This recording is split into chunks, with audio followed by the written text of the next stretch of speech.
কাউসার ভাই ওইখান থেকে এখানে হেঁটে এসেছেন 2 দিনে, তাহলে গাড়ি দিয়ে ওইখানে যেতে 1 দিনের কম লাগবে। একজন মানুষ সকাল থেকে সন্ধ্যা পর্যন্ত হাঁটলে সেদিনে প্রায় 35 কিলোমিটার যাবে। তাহলে আমাদের 70 কিলোমিটার যেতে হবে।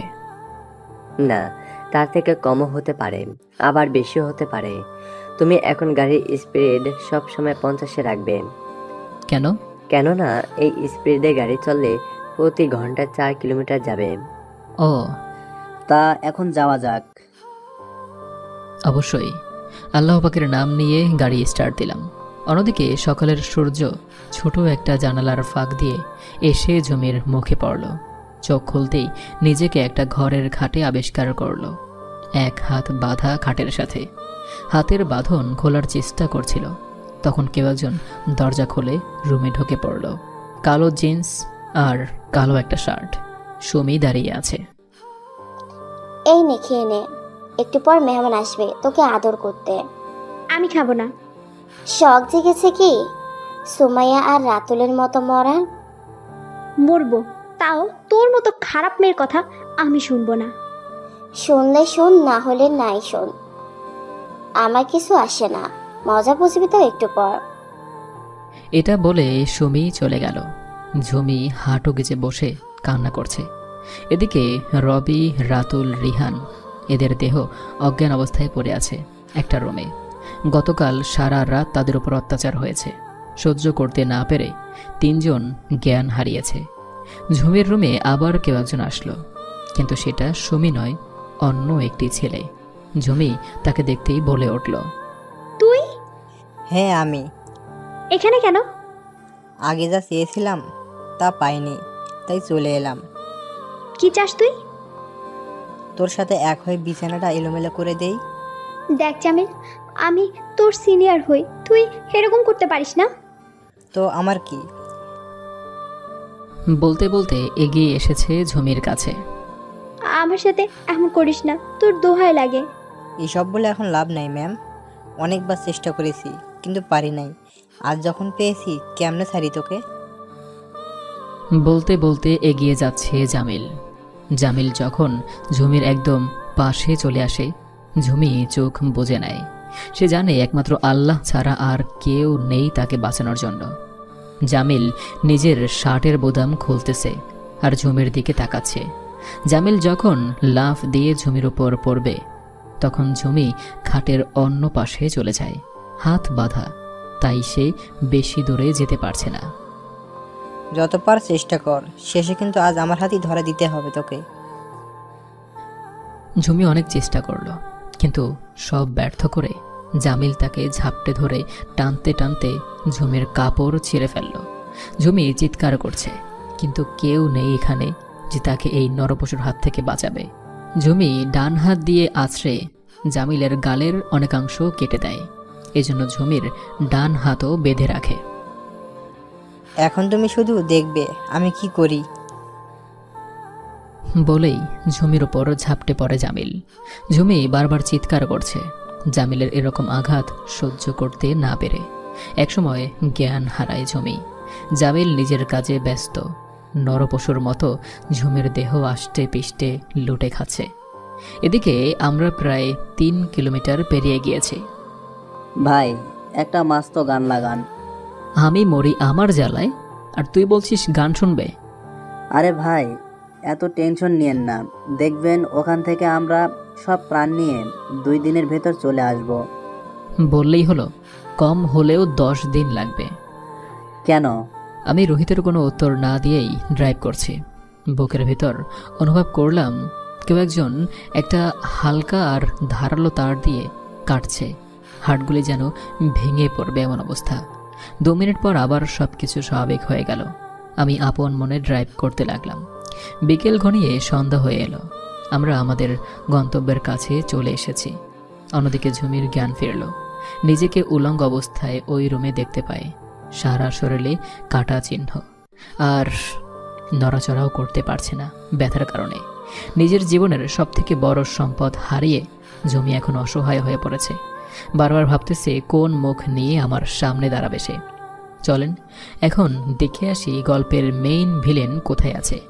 রাশিয়ার মস্কো শহর সেখানকার একজন নাম করা বিজনেসম্যানের স্থান দখল করেছে। তার লক্ষ্য সেখান থেকে 50,000 কোটি টাকা সাফাই করা। পেয়ে গেছি। কি পেয়েছো? রাস্তা। এখান থেকেই আমাদের যেতে হবে। তাড়াতাড়ি গাড়ি থেকে নেমে পড়লাম। সন্ধ্যা হয়ে এসেছে, তাড়াতাড়ি যেতে হবে। এই নাও, এটা দিয়ে ওদের স্ক্যান করবে। আমরা সবাই যোগাযোগ রাখবো কিভাবে? যোগাযোগ রাখা যাবে না। আচ্ছা ভাই, স্ক্যান করার কতদিন পর তোমার কাজ হবে? 48 ঘন্টা পর। ওকে। ওমর ভাইয়ের সাথে কথা বলতে বলতে অক্সিজেন মাস্ক পরে নিলাম, কেননা অনেকটা দূর যেতে হবে পানির নিচ দিয়ে। রোহিত, নদীর পাড়ে যাওয়ার পর আমাকে ফলো করবে। ওকে ভাই। দোয়া করবেন মিশন যেন সাকসেসফুল হয়। All the best. ওমর ভাইয়ের কাছ থেকে বিদায় নিয়ে আমি আর রোহিত ঝাঁপ দিলাম নদীতে। দুজনে নদীর মাঝখানে তলদেশে চলে যাই, যেখানে আছে ওই নলকূপ বা কোয়ার। রাস্তায় আমি রোহিতকে ইশারায় করলাম যে সামনে গিয়ে নড়াচড়া না করতে, খুব সাবধানে যেতে হবে। সে ইশারায় বলল, কেন? আমি হাত দিয়ে দেখালাম বড় বড় মাছ আছে সেখানে, যা আমাদেরকে 2 মিনিটেই শেষ করে দেবে। দুজনার খুব সাবধানতার সহিত সামনে যেতে লাগলাম। কথায় আছে না, যেখানে বাঘের ভয় সেখানেই তার উদয় হয়। ঠিক তেমনি আমাদের সাথেও ঘটল। আমাদের তাড়া করতে শুরু করেছে মাছগুলি। আমরাও খুব স্পিডে পালাতে লাগলাম। প্রায় মাছগুলি আমাদের কাছেই চলে এসেছে। তখনই একটা গর্ত দেখতে পেলাম, যেখান দিয়ে এই মাছগুলি ঢুকতে পারবে না।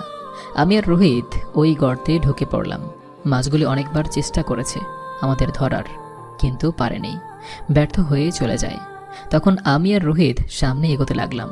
প্রায় 5 মিনিট পর আমরা উপরে উঠতে পারলাম।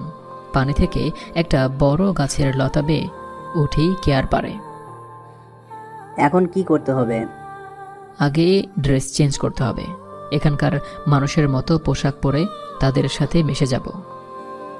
অক্সিজেন মাস্ক কি করবে? এটা বনের ভিতর লুকিয়ে রাখা, যেন কেউ না দেখতে পায়। সবকিছু ঠিকঠাক করে বেরিয়ে পড়লাম আমি আর রোহিত, যেখানে আছে মানুষ নামের কিছু অসহায় জিন্দা লাশ। রাতের আধারের কারণে কেউ আমাদের দেখতে পায়নি, তাই খুব সহজেই আমরা জায়গা মতো পৌঁছে গেলাম। দুজনে গিয়ে রাজীবের কুড়ের ঘরে উঠলাম। এটা কার ঘর? আমার সাথে যে আগে ছিল তার ঘর। নাম কি? জার্নালিস্ট রাজীব। জার্নালিস্ট রাজীব খান? তুই চিনিস নাকি? তিনি তো গত 6 মাস ধরে নিরুদ্দেশ। এখানে এসেছিল গবেষণার জন্য, কিন্তু যাওয়ার সময় সে ওই মাছগুলির হাতে মারা যায়। ও আচ্ছা, এখন ঘুমানো যাক। অন্যদিকে রাতের আধারে ঝুমির রুমে আবারও জামিল আসলো। ঝুমি বিছানার চাদর গায়ে জড়িয়ে কেঁদেই যাচ্ছে। বল বল তো, তোর মধ্যে কি এমন জাদু আছে যে আমাকে ঢাকা থেকে আবার ফিরিয়ে এনেছে? কুত্তার বাচ্চা, আমার স্বামী যদি একবার শোনে তোকে আস্ত রাখবে না। তোর স্বামী সামান্য একটা পুলিশ অফিসার, আর আমি ডেপুটি চিফ মিনিস্টার রিফাত রিয়াদের ছেলে জামিল রিয়াদ। খুব পস্তাবি একদিন তুই। সেদিন কখনো আসবে না। ঝুমি যত সম্ভব জামিলের থেকে দূরে যাচ্ছে, আর জামিল নিজের কাপড় খুলতে খুলতে ঝুমির দিকে এগোচ্ছে। ঝুমি বিছানার চাদর গায়ে জড়িয়ে নিজেকে বাঁচানোর চেষ্টা করছে। তখন জামিল বিছানার চাদরের এক কোণায় ধরে একটা টান দেয়। সম্পূর্ণ কাপড়বিহীন অবস্থায় ঝুমি চোখ বুজে হাত দিয়ে নিজের দেহ লুকানোর ব্যর্থ চেষ্টা করছে। আগেরবার তোর দেহটা ভোগ করেছে, কিন্তু ভালো করে দেখি নাই। এখন দেখে তো মন চাইছে তোকে আমার প্রতি রাতেই রানী বানিয়ে দেখি। পরের দিন সকালবেলা গুলির শব্দে ঘুম ভাঙল আমার আর রোহিতের। কি হয়েছে? বাইরে গেলে বুঝতে পারবো। তাহলে চলেন। ঘর থেকে বের হয়ে দেখি সেই প্রথম দিনের মতো ঘটনা। 60 থেকে 70 বছর বয়সের 2টা লোক। এখানে কি হচ্ছে? ওই লোক দুটিকে বন্দুক হাতে নিয়ে থাকা সব লোক এখন মারবে। কেন? ওপারে যাওয়ার সময় হয়ে গিয়েছে তাই। তাই বলে কি? এসব এখানকার প্রতিদিনের রুটিন। আমরা যে কাজে এসেছি সেদিকে মন দেয়। কি কাজ? দেখতে হবে এখানে এত লোক দিয়ে কি কাজ করা হয়। তুমিও তল বললে? পাথর কুড়ানো হয়। না, পাথর কোরানোর জন্য এত গার্ড রাখার কোনো প্রয়োজন আমি মনে করি না। এর পিছনে অনেক বড় কিছু আছে। তখন একদল মানুষের ভিড় এসে আমাদের ধাক্কা দেয়। পিছনে তাকাবার কোনো সুযোগ পাইনি। এগিয়ে যাচ্ছি সামনের দিকে। সামনে কন্টেনারগুলোকে দেখে বুঝতে পারলাম এখন আমাদের কাজে নিয়ে যাওয়া হচ্ছে। 1.5 ঘন্টা পর যখন ওখানে পৌঁছালাম, এটা কি? ত্রিজির সবচেয়ে বড় রাজ, যা আজ পর্যন্ত কেউই জানে না। এখানে আমরা কি করব? জাস্ট আমাকে ফলো করবি, এটাই তোর কাজ। আচ্ছা। ভিতরে সবাই কাজে ব্যস্ত, আর আমার চোখ খুঁজছে এখান থেকে অন্য কোনো রাস্তা বা উপায় বের করার। দুপুর 1:30 থেকে 2টা হবে। তখন একটা লোক এসে পিছন দিক থেকে একটা লাথি দিয়ে বাড়ি মারল। পিছনে তাকাতেই একটি লোক বলল, এদিকে আয়। আমি কিছু বলতে গিয়েও কিছু বললাম না। হাতের হাতুড়িটা রেখে তার পিছন পিছন যেতে লাগলাম। আমাকে নিয়ে একটা লাইনে দাঁড় করানো হলো। আমার মতো আরও 10 থেকে 15টি ছেলেদের নিয়ে যাচ্ছে সেখানে, কিন্তু কোথায় যাচ্ছি জানি না। গার্ডদের পিছন পিছন একটা সুড়ঙ্গের ভিতর নিয়ে যাচ্ছে। সামনে একটা বড় গর্ত থেকে বিশাল আগুনের ফুলকি বের হচ্ছে, আর মানুষের চিৎকার শোনা যাচ্ছে। যত সামনে যাচ্ছি ততই চিৎকারটা বেড়ে যাচ্ছে। শেষমেশ যখন ওই গর্তে যাই, গিয়ে দেখি একটা বিশাল কারখানার মাঝখানে বিশাল বড় আগুনের গর্ত। কিছু লোক একটা বিশাল পাথর নিয়ে যাচ্ছে, সেই গর্তে ফেলে দিচ্ছে। সামান্য পরিমাণ ভুলের কারণ একটা লোক ওই গর্তে পড়ে যায়। আমরা সবাই সেখানে থমকে দাঁড়িয়ে পড়ি। তখন গার্ড বলল, কথাটি শুনতেই আমরা সবাই তার সাথে হাঁটতে লাগলাম। কারখানা পেরিয়ে আরেকটা সিঁড়ি দিয়ে নিচে নামলাম। তোদের কাজ এগুলাকে হাতুড়ি দিয়ে পিটিয়ে সামনে নিয়ে যাও, যা কাজে লেগে পড়। দেখলাম একটা রাস্তা দিয়ে আসছে কিছু আগুনের গোলার মতো জিনিস। কয়েকজন সেটাকে পানিতে ভিজিয়ে আমাদের সামনে নিয়ে এলো। গার্ড আমাদের কাজ বুঝিয়ে দিয়ে চলে গেল। হাতুড়ি দিয়ে সেগুলো পিটিয়ে অন্য জায়গায় নিয়ে যাওয়া হচ্ছে। একজনকে জিজ্ঞেস করলাম, এগুলো কি? এখান থেকে কোথায় নিয়ে যাওয়া হয়? স্টেয়ার রুমে। সেখানে কারা কাজ করে? আমাদের মতো কিছু লোক, কিন্তু ওখানে কাজ করার জন্য যাকে নেওয়া হয় এর আগে তার চোখ নষ্ট করে দেওয়া হয়, যাতে সে লোক বুঝতে না পারে তাদের সামনে কি আছে। ইস্ট। আর রুম থেকে কোথায় নিয়ে যায়? জানি না। কিন্তু আমাকে জানতেই হবে। মনে মনে বললাম, আমাদের কাছে যা আসছিল সেটাকে আমরা পিটিয়ে বিস্কিটের মতো বানিয়ে দিচ্ছি। তখন একটা লোক বলল, প্রতি 10 কেজি থেকে 1 কেজি মাল পাওয়া যায়। আমি বললাম, কি মাল? জানি না সেট। ধ্যাত, কেউই কিছু জানে না। এদিকে সামনের রুমেও যাওয়া যাবে না। হ্যাঁ, একটাই উপায় আছে, যেটার মাধ্যমে আমি চাইলেই সারা 3G ঘুরতে পারবো, কিন্তু সেটার জন্য যে আমাকে অপেক্ষা করতে হবে। সেদিনকার মতো কাজ শেষ করে ঘরে ফিরলাম। একটু পর রোহিত আসে। ভাই, তুমি এখানে, আর আমি তোমাকে সারা দিন ধরে খুঁজে আসছি। এখানে এরকমই কাজ, সারা দিন তোর সাথে দেখা হবে না, তাই আমাদের যা করার রাতেই করতে হবে। 15/7/2020 আদালতে ঝুমি, রবি আর রিহানকে হাজির করা হলো। হ্যাঁ, আমি আমার সন্তানকে খুন করেছি। হ্যাঁ, আমরা জানি মাননীয় আদালত, কিন্তু খুনটা ঝুমির হাত দিয়ে অন্য কেউ করিয়েছে। যেখানে খুনি তার নিজের অপরাধ স্বীকার করছে, সেখানে প্রমাণ সাক্ষী কি দরকার, মাই লর্ড? হ্যাঁ আছে, কেননা খুনি এইভাবে এমন তার খুন করেছে যে ঝুমি মনে করে সে নিজেই খুনি। কোনো প্রমাণ বা সাক্ষী আছে কি আপনার কাছে? হ্যাঁ মাই লর্ড, তার সবচেয়ে বড় প্রাণ হলো খুনি। ওই দিন সকালবেলা ঝুমি, রবি আর রিহানকে বেরি টেস্ট করেছে। এই নিন তার প্রমাণ। বলে জজের দিকে এগিয়ে দিল একটা কাগজ আর বলল, আমি এই বিষয়ে আদালতকে আরো কিছু তথ্য দেওয়ার জন্য সোহনকে কড়াগাড়ি রাখতে চাই। অনুমতি দেওয়া হলো। আচ্ছা সোহন, আপনি আমাদের এটা জানেন যে হিটব্রাইটিস করা হলো কি একজন মানুষের? আচ্ছা সোহন, আপনি আমাদের জানান যে হিটব্রাইটিস করা হলো কি হয় একজন মানুষের? এটার মাধ্যমে একটা মানুষকে অজ্ঞান করা যায়। এমনকি যে হিপনোটাইজ করবে সে যা বলবে ওই ব্যক্তি তাই শুনবে। তখন তার ধ্যান জ্ঞান বলতে কিছুই থাকে না। আচ্ছা বলেন, ঝুমিদের কিভাবে হিপনোটাইজ করা হয়েছে? পানির ট্যাঙ্কি মিশিয়ে। আচ্ছা, ওই ওষুধটার প্রভাব কতক্ষণ থাকে? 1.5 থেকে 2 ঘন্টা। এবার এটা বলেন, তাদেরকে হিপনোটাইজ করা হয়েছে যে তার প্রমাণ তাদের শরীরে কতক্ষণ থাকবে? 4 থেকে 5 দিন। ধন্যবাদ। আপনি কিছু বলবেন? না। তাহলে আপনি যেতে পারেন, মাই লর্ড। ডক্টর শাহানুরের বক্তব্য অনুযায়ী হিপনোটাইজের প্রমাণ তাদের শরীরে 5 দিন থাকার কথা, কিন্তু ওই দিনের ঘটনার পর থেকে তাদের সবাইকে হসপিটাল নিয়ে যাওয়া হয়। ডাক্তাররা তাদের সমস্ত শরীর স্ক্যান করে দেখে, কিন্তু সেখানে কোনো হিপনোটাইজের চিহ্ন বা প্রমাণ পাওয়া যায়নি, মাই লর্ড। এই নিন রিপোর্ট, মাই লর্ড। ওটা ছিল তাদের বানানো একটা নাটক। ওই দিন সকালে তারা পানির ট্যাঙ্কে হিপনোটাইজের ওষুধ মেশায়, কিন্তু নিজেদের সেখান থেকে বাঁচিয়ে রাখতে, যাতে তারা এসিপি কাউসার এবং তার সন্তানকে সজ্ঞানে মারতে পারে। আর নিজেদের হাত নিজের ইচ্ছাই কেটেছে, যাতে তারা আমাদের কাছে প্রমাণ করতে পারে যে তারা খুনি নয়। কিন্তু সত্য কখনো লুকায় না, মাই লর্ড। তাই তাদের এ কাজও তারা লুকাতে পারেনি। এই কথাটি শুনেই আদালতে হইচই পড়ে যায়। সকল সাক্ষী এবং প্রমাণ ভিত্তিতে এই আদালত ঝুমি, রবি, রিহান, রনিকে এসপি কাউসারকে খুনের চেষ্টা করা এবং তার ছেলেকে খুন করার অপরাধে। এটাই কপাল। একদিকে ঝুমি দাঁড়িয়ে আছে আদালতে, কিছুক্ষণের ভিতর তার হয়তো ফাঁসির রায় শোনানো হবে।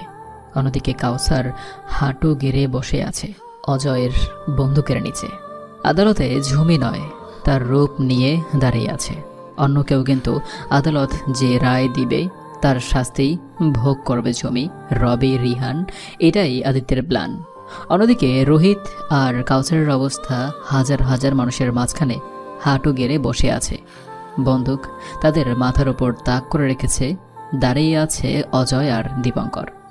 তখন পিছন থেকে একজন গার্ড এসে দীপের হাতে একটা টেলিফোন দিল। হ্যালো, এখানে কি হয়েছে?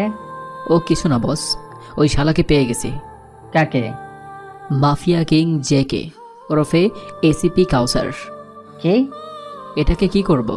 শেষ করে দে। কথাটা বলতে দেরি, দীপের বন্দুক থেকে গুলি বের হতে দেরি হয়নি। টাস, নীরব হয়ে যায় সব কিছু। গত কয়েকদিন আগে এখানকার লোকগুলো নতুন করে বাঁচার যে স্বপ্ন দেখেছিল, তারা সেটাকেও কবর দিয়ে দেয় ওই গুলির আওয়াজের সাথে। অজয় রেডিও ফোন মুখের কাছে নিয়ে বলতে লাগলো, এখানে যে দুটি কাতিল এসেছিল তাদের শেষ করে দেওয়া হয়েছে। এবার দীপ আর অজয় ছুটে চলছে বাসার দিকে। তাদের এখনও অনেক কাজ বাকি আছে, যা তাদেরকে আজ রাতের মধ্যেই করতে হবে। রাতে খাবারের জন্য ডাকা হলো। কেউ একজন রেডিওতে ঘোষণা দিচ্ছিল, খাবার রেডি। আমার খিদে নাই, আমি খাবো না। আমারও। আর হ্যাঁ, আমাদের জন্য দুটি বোতল পাঠানোর ব্যবস্থা কর। ওভার। ওপাশ থেকে ওকে। বোতল দিয়ে কি করবি? সবাই যেতে মনে করে আজ রাত আমরা ড্রিঙ্ক করব, তাই রাতের খাবার খাচ্ছি না। কাজ হবে কি? নিশ্চয়ই। আদিত্য আসবে কখন? পরশু খবর দেব, দেখি কখন আসে। তখন একটা গার্ড দীপ আর অজয়ের জন্য দুটি ককিন নিয়ে আসে। খাবে কি? না, আমি ড্রিঙ্ক পছন্দ করি না। তাহলে তো আমাকে একাই খেতে হবে। কিন্তু বেশি না। আচ্ছা। সব গার্ড রাতের ডিনার করে কেউ নিজের ঘরে, আবার কেউ নিজের কাজে চলে গেল। দীপ জানালার পাশে বাইরের তাকিয়ে বলল, কয়টা বাজে? 12টা প্যাক। টাইম কত? 13টা। দীপ মুখ ঘুরিয়ে দেখে অজয় পুরাই মাতাল। তোকে বলছি বেশি ড্রিঙ্ক না করতে, আর তুই কি করলি? আমি ড্রিঙ্ক করব কতখানি, তুই বলার কে রে? মদ খেয়ে মাতাল হয়ে ভুলে গেলি কে আমি? কে রে তুই? ধুর, তোর সাথে কথা বলে এখন লাভ নাই। আমার সাথে বলবি না তো কার সাথে বলবি? বেশি হয়ে যাচ্ছে কিন্তু। কি বেশি হয়? সোফায় পড়ে গেল অজয়। যাক বাবা, শালা মাতাল এতক্ষণে ঘুমালো। দীপ ফোন হাতে নিয়ে সময় দেখল, রাত 12:46। এখনই কাজ শুরু করতে হবে বলে রুমের বাইরে গেল দীপ। অন্যদিকে ঝুমি, রবি, রিহান, রনি আছে ঢাকা সিটি জেলে। যাবজ্জীবন কারাদণ্ড দেওয়া হয়েছে তাদের। নতুন সুন্দরী কেউ এসেছে কি? 4 জন আছে। আরও 10টা মেয়ে লাগবে, 9 তারিখ পার্টি আছে। না 10টা নয়, 9টা দিতে পারবো। 5 জনের বেল হয়ে গেছে আজ, কিন্তু ছাড়ি নাই এখনো। আর বাকি 4 জনের বেল 2 দিনে হয়ে যাবে। 10টা লাগবে, যে করে হোক না কেন। 30 তারিখ চট্টগ্রাম পাঠাতে হবে। একজন আছে, হ্যাপি দেখতে। তাহলে আজ থেকে ওদেরকে ড্রাগস দেওয়া শুরু করো। ওকে, কিন্তু আমি 10টার বিনিময়ে কত পাবো? 10%। জেলের ভিতরে ঝুমি নিজের সব কিছু হারিয়ে একটা জিন্দার লাশ হয়ে আছে। এই কয়েকদিনে তার চোখের জল কখনো পড়া বন্ধ হয়নি। এদিকে রবি, রিহান আর রনির অবস্থা খুব খারাপ। শরীরের অনেক স্থানে ক্ষত, উঠে দাঁড়ানোর ক্ষমতাও নেই তাদের মাঝে। এক এক করে 2 দিন পেরিয়ে গেল। আজ আদিত্য মস্কো থেকে ভারত যাচ্ছে। তার সেখানের মিশন সাকসেস। দীপ আর অজয় ব্যস্ত তাদের কাজ নিয়ে। ওমর ভাই এদিকে কাউসার আর রোহিতের বাংলাদেশের টিকিট কেটে দিয়েছেন। আজ রাতের ফ্লাইটেই যাওয়ার কথা। আদিত্য ভারত এসে সোজা 3G গেল। দীপ, কি হয়েছে? জানি না ভাই, আমাদের গার্ডগুলো কোথায় উধাও হয়ে যাচ্ছে। 20,000 ছিল, এখন মাত্র 5,000। ওই দিন যে 2টার কথা বলেছিলে, তাদের কি করেছে? ওখানেই টোকা দিয়েছি। না, এ শালাদের আমি 3-3বার মেরেছি, তবুও মরে নাই। এদেরকে বিশ্বাস করা যায় না। বস, তাহলে কি করবেন এখন? কোথায় মেরেছি সেখানে নিয়ে চল। তারপর দীপ আর অজয় আদিত্যকে নিয়ে গেল সেই মাঠে যেখানে তারা কাউসারকে মেরেছে। ওদের লাশ কই? জ্বালিয়ে দিয়েছি। এটা ঠিক হয়নি একদম। আমি কত সুন্দর প্ল্যান করেছিলাম, কাউসারকে ভারতের জেলে ফাঁসি দিয়ে মারব। ধুর, সব মজাই নষ্ট হয়ে গেল। আমরা বাধ্য হয়ে মেরেছি। যাই করিস না কেন, আমার একটা শত্রুকে দুনিয়া থেকে সরিয়ে দিলি। এখানে আপনার থাকা এখন ঠিক না, তাই বাসায় চলেন। কেন? কেননা গত 2 দিন ধরে আমাদের সব গার্ড মারা যাচ্ছে, আর যারা বেঁচে আছে তারা খুব দুর্বল হয়ে পড়েছে। ঠিকমতো বন্দুকও ধরতে পারছে না। বিষয়টা খুব চিন্তার তো। আগে বাসায় চলেন বস, পরে সব দেখা যাবে। চল। তারপর সবাই বাসায় চলে গেল। রাতে ডিনার করে আদিত্য, দীপ, অজয় বসে ড্রিঙ্কস করছিল। আচ্ছা ভাই, আপনি এতদিন কোথায় ছিলেন? আজ থেকে 3 মাস আগে ছিলাম বাংলাদেশে, তারপর আবুধাবি, সেখান থেকে মস্কো। বাংলাদেশে কেন গিয়েছিলেন? ড্রাগস সাপ্লাইয়ের জন্য। কতটুকু কাজ হলো? 50% কাজ হয়েছে। এখন থেকে বাংলাদেশ থেকে প্রতি মাসে 2 থেকে 300 মেয়ে পাওয়া যাবে। কেমনে? আদিত্য অতিরিক্ত মদ পান করে ফেলেছে, তাই সে তার অজান্তেই সব কথা বলে দেয়। স্কুল, কলেজ, এমনকি জেলের ভিতরেও মেয়েদেরকে ড্রাগস দেওয়া হয়। 5 দিন ড্রাগস দেয়, 6 দিনের দিন দেয় না। 7 দিনের দিন তারা পাগল হয়ে যায় ড্রাগসের জন্য। তখন 8 দিনের দিন আমার লোক গিয়ে তাদের ড্রাগসের সন্ধান দেয়, আর তারা ড্রাগসের জন্য আমার জালে পা দেয়। তারপর সেখান থেকে তাদেরকে বিদেশি শেখদের কাছে বিক্রি করে দেয়। ব্যাস, স্বল্প খরচে 20 টাকা ইনকাম। তোর বুকের মধ্যে ওইটা কি বাতি জ্বলছে কেন? কথাটা শুনে দীপ আর অজয় ঘাবড়ে যায়। আরে ভাই, এটা তো একটা বোতাম, রাতের বেলায় বাতি জ্বলে, ইউকে থেকে এনেছি। ভাই, তুমি বলছিলে না কাউসারকে ফাঁসানোর জন্য প্ল্যান করছিলে? দেও, সেটা আর বলিস না। দেখবি তোকে কিভাবে ফাঁসিয়েছি। দেখি। আদিত্য ড্রিঙ্কের বোতল হাতে নিয়ে উঠে পড়ল। বিছানা থেকে তার ল্যাপটপ এনে ওপেন করল। দেখ বলে একটা ভিডিও প্লে করে। ভিডিওতে দেখা যাচ্ছে আদিত্য সে তার মুখে যেন একটা মাস্ক লাগাচ্ছে। আরে, এটা তো কাউসারের মাস্ক। আমি এটা দিয়ে মন্ত্রীকে খুন করেছি আর ফাঁসিয়েছি কাউসারকে। মন্ত্রীকে খুন করে এসে আবার মাস্ক খুলিনি। ইউ আর জিনিয়াস বস। তা মস্কোতে কি করলেন? 70,000 কোটি টাকার চুরি। কি? 70,000? আমার তো বিশ্বাসই হচ্ছে না। এই দেখ, আমার সুইস ব্যাংক অ্যাকাউন্টে আছে সব টাকা। আচ্ছা ভাই, অনেক রাত হয়েছে, ঘুমিয়ে পড়েন। আচ্ছা তোমরা ঘুমিয়ে পড়ো, আমি যাচ্ছি ঘুমাতে। ভাই, কাউসারের বন্ধুদের কিভাবে ফাঁসালে সেটা তো বললে না। ওহো, সেটা তো বলাই হয়নি।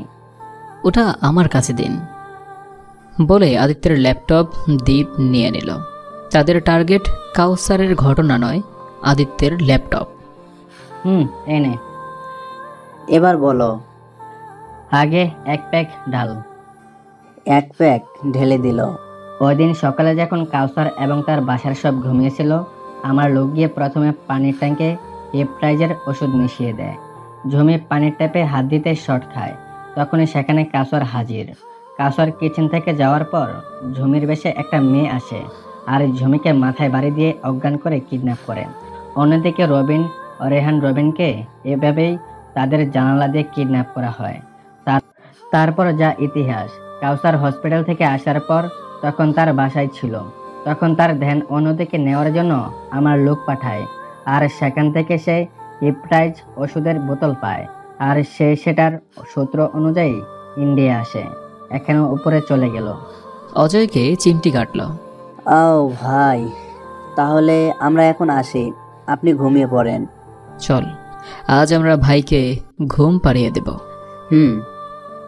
আদিত্যকে ঘুম পাড়িয়ে তার রুমের সব কিছু ঠিক করে দিল, যাতে সকালে কেউ না বোঝে যে রাতে তারা এখানে ড্রিঙ্কস করেছে, এমনকি আদিত্যও না। আদিত্যের রুম থেকে বেরিয়ে অজয় বলল, প্ল্যান এ শুরু করা যাক। হ্যাঁ, যা করার আমিই করব, তুই গিয়ে ঘুমিয়ে পড়। আচ্ছা, করেন। প্রথমে কি করতে হবে? প্রাসাদের বাইরে যেতে হবে, তারপর সেখান থেকে সোজা নিজেদের রুমে। ওকে, চল। দুজনে প্রাসাদের বাইরে গেল, তারপর আবার ভিতরে নিজেদের রুমে। অজয় গিয়ে তার রুমে ঘুমিয়ে পড়ল, আর দীপ তার রুম থেকে মেইনটেইন রুমে, যেখানে সিসি ক্যামেরা চেক করা হয়, সেখানে গেল। অনেক রাত, তাই কেউ এই রুমের আশেপাশেও নেই। দীপ মনিটরের সামনে বসে গত 1 ঘন্টার ভিডিওগুলি দেখছিল। আদিত্যের সাথে ড্রিঙ্ক করা থেকে তারা প্রাসাদের বাইরে যাওয়ার ভিডিও পর্যন্ত ডিলিট করে দিল, আর তারপর সে যে এখন এই রুমে এসেছে তার ভিডিও ডিলিট করে দিল। সে এখন এই রুম থেকে তার রুমে যাবে, তাই টাইম ধরে 2 মিনিটের জন্য সিসি ক্যামেরা অফ করে দিল। 2 মিনিট শেষ হতেই ক্যামেরা আবার অন হবে। সে অনেকটা চেষ্টা করেছে টাইম বাড়ানোর জন্য, কিন্তু কাজ হয়নি, কেননা এখান থেকে তার রুমে দৌড়ে যেতে প্রায় 3 মিনিট সময় লেগে যাবে। কিন্তু এখন এত রাতে দীপ দৌড়ালে সবাই ঘুম থেকে উঠে যাবে। আবার অনেক ভাবার পর দীপ টাইম চালু করে দিল আর নিজের ঘড়ির অ্যালার্ম দিল 1 মিনিট 50 সেকেন্ড। যত দ্রুত সম্ভব দীপ যাওয়ার চেষ্টা করলো, কিন্তু তার রুমের 5 রুম আগে ঘড়ির অ্যালার্ম বেজে উঠল। সাথে সাথে সে সেখানে থাকা ক্যামেরার দিকে খেয়াল করলো। দেখলো ক্যামেরা ডান দিক থেকে বাম দিকে যাচ্ছে। যখন বাম দিক থেকে ডান দিকে যেতে লাগলো, সেও ক্যামেরার সাথে এগিয়ে গেল। এভাবে প্রায় 5 মিনিটেই 5টি ক্যামেরাকে ফাঁকি দিয়ে দীপ তার রুমে যায়। আজকের মতো কাজ এখানেই শেষ, যা করার কাল করব, নিজে নিজে বলতে লাগলো। পরের দিন সকালবেলা অজয়, দীপ, অজয় জোরে জোরে ডাকতে লাগলো তার রুম থেকে। মাথা নাড়াচ্ছে আর চেষ্টা করতেছে গতকাল রাতে কি হয়েছে মনে করার। অজয় তার রুম থেকে এসে বলল, জি ভাই, কি হয়েছে? না কিছু না। আচ্ছা, আমি কি গতকাল রাতে ড্রিঙ্ক করেছিলাম? জানি না ভাই, কাল রাতে তো ডিনার করে আমি আর দীপ ফ্যাক্টরিতে চলে গিয়েছিলাম। রাতে এসে দেখলাম আপনি ঘুমিয়ে আছেন, দরজা খোলা রেখে। তাহলে আমার মাথা এত ভারবার লাগছিল কেন? মনে হচ্ছে আমি গতকাল রাতে অনেক ড্রিঙ্ক করেছি। ওটা তো তেমন কিছু না। তেমন কিছু নাকি? বলতে বলতে এগিয়ে আসলো দীপ। কোথায় ছিলে? কাজের ওখানে গিয়েছিলাম।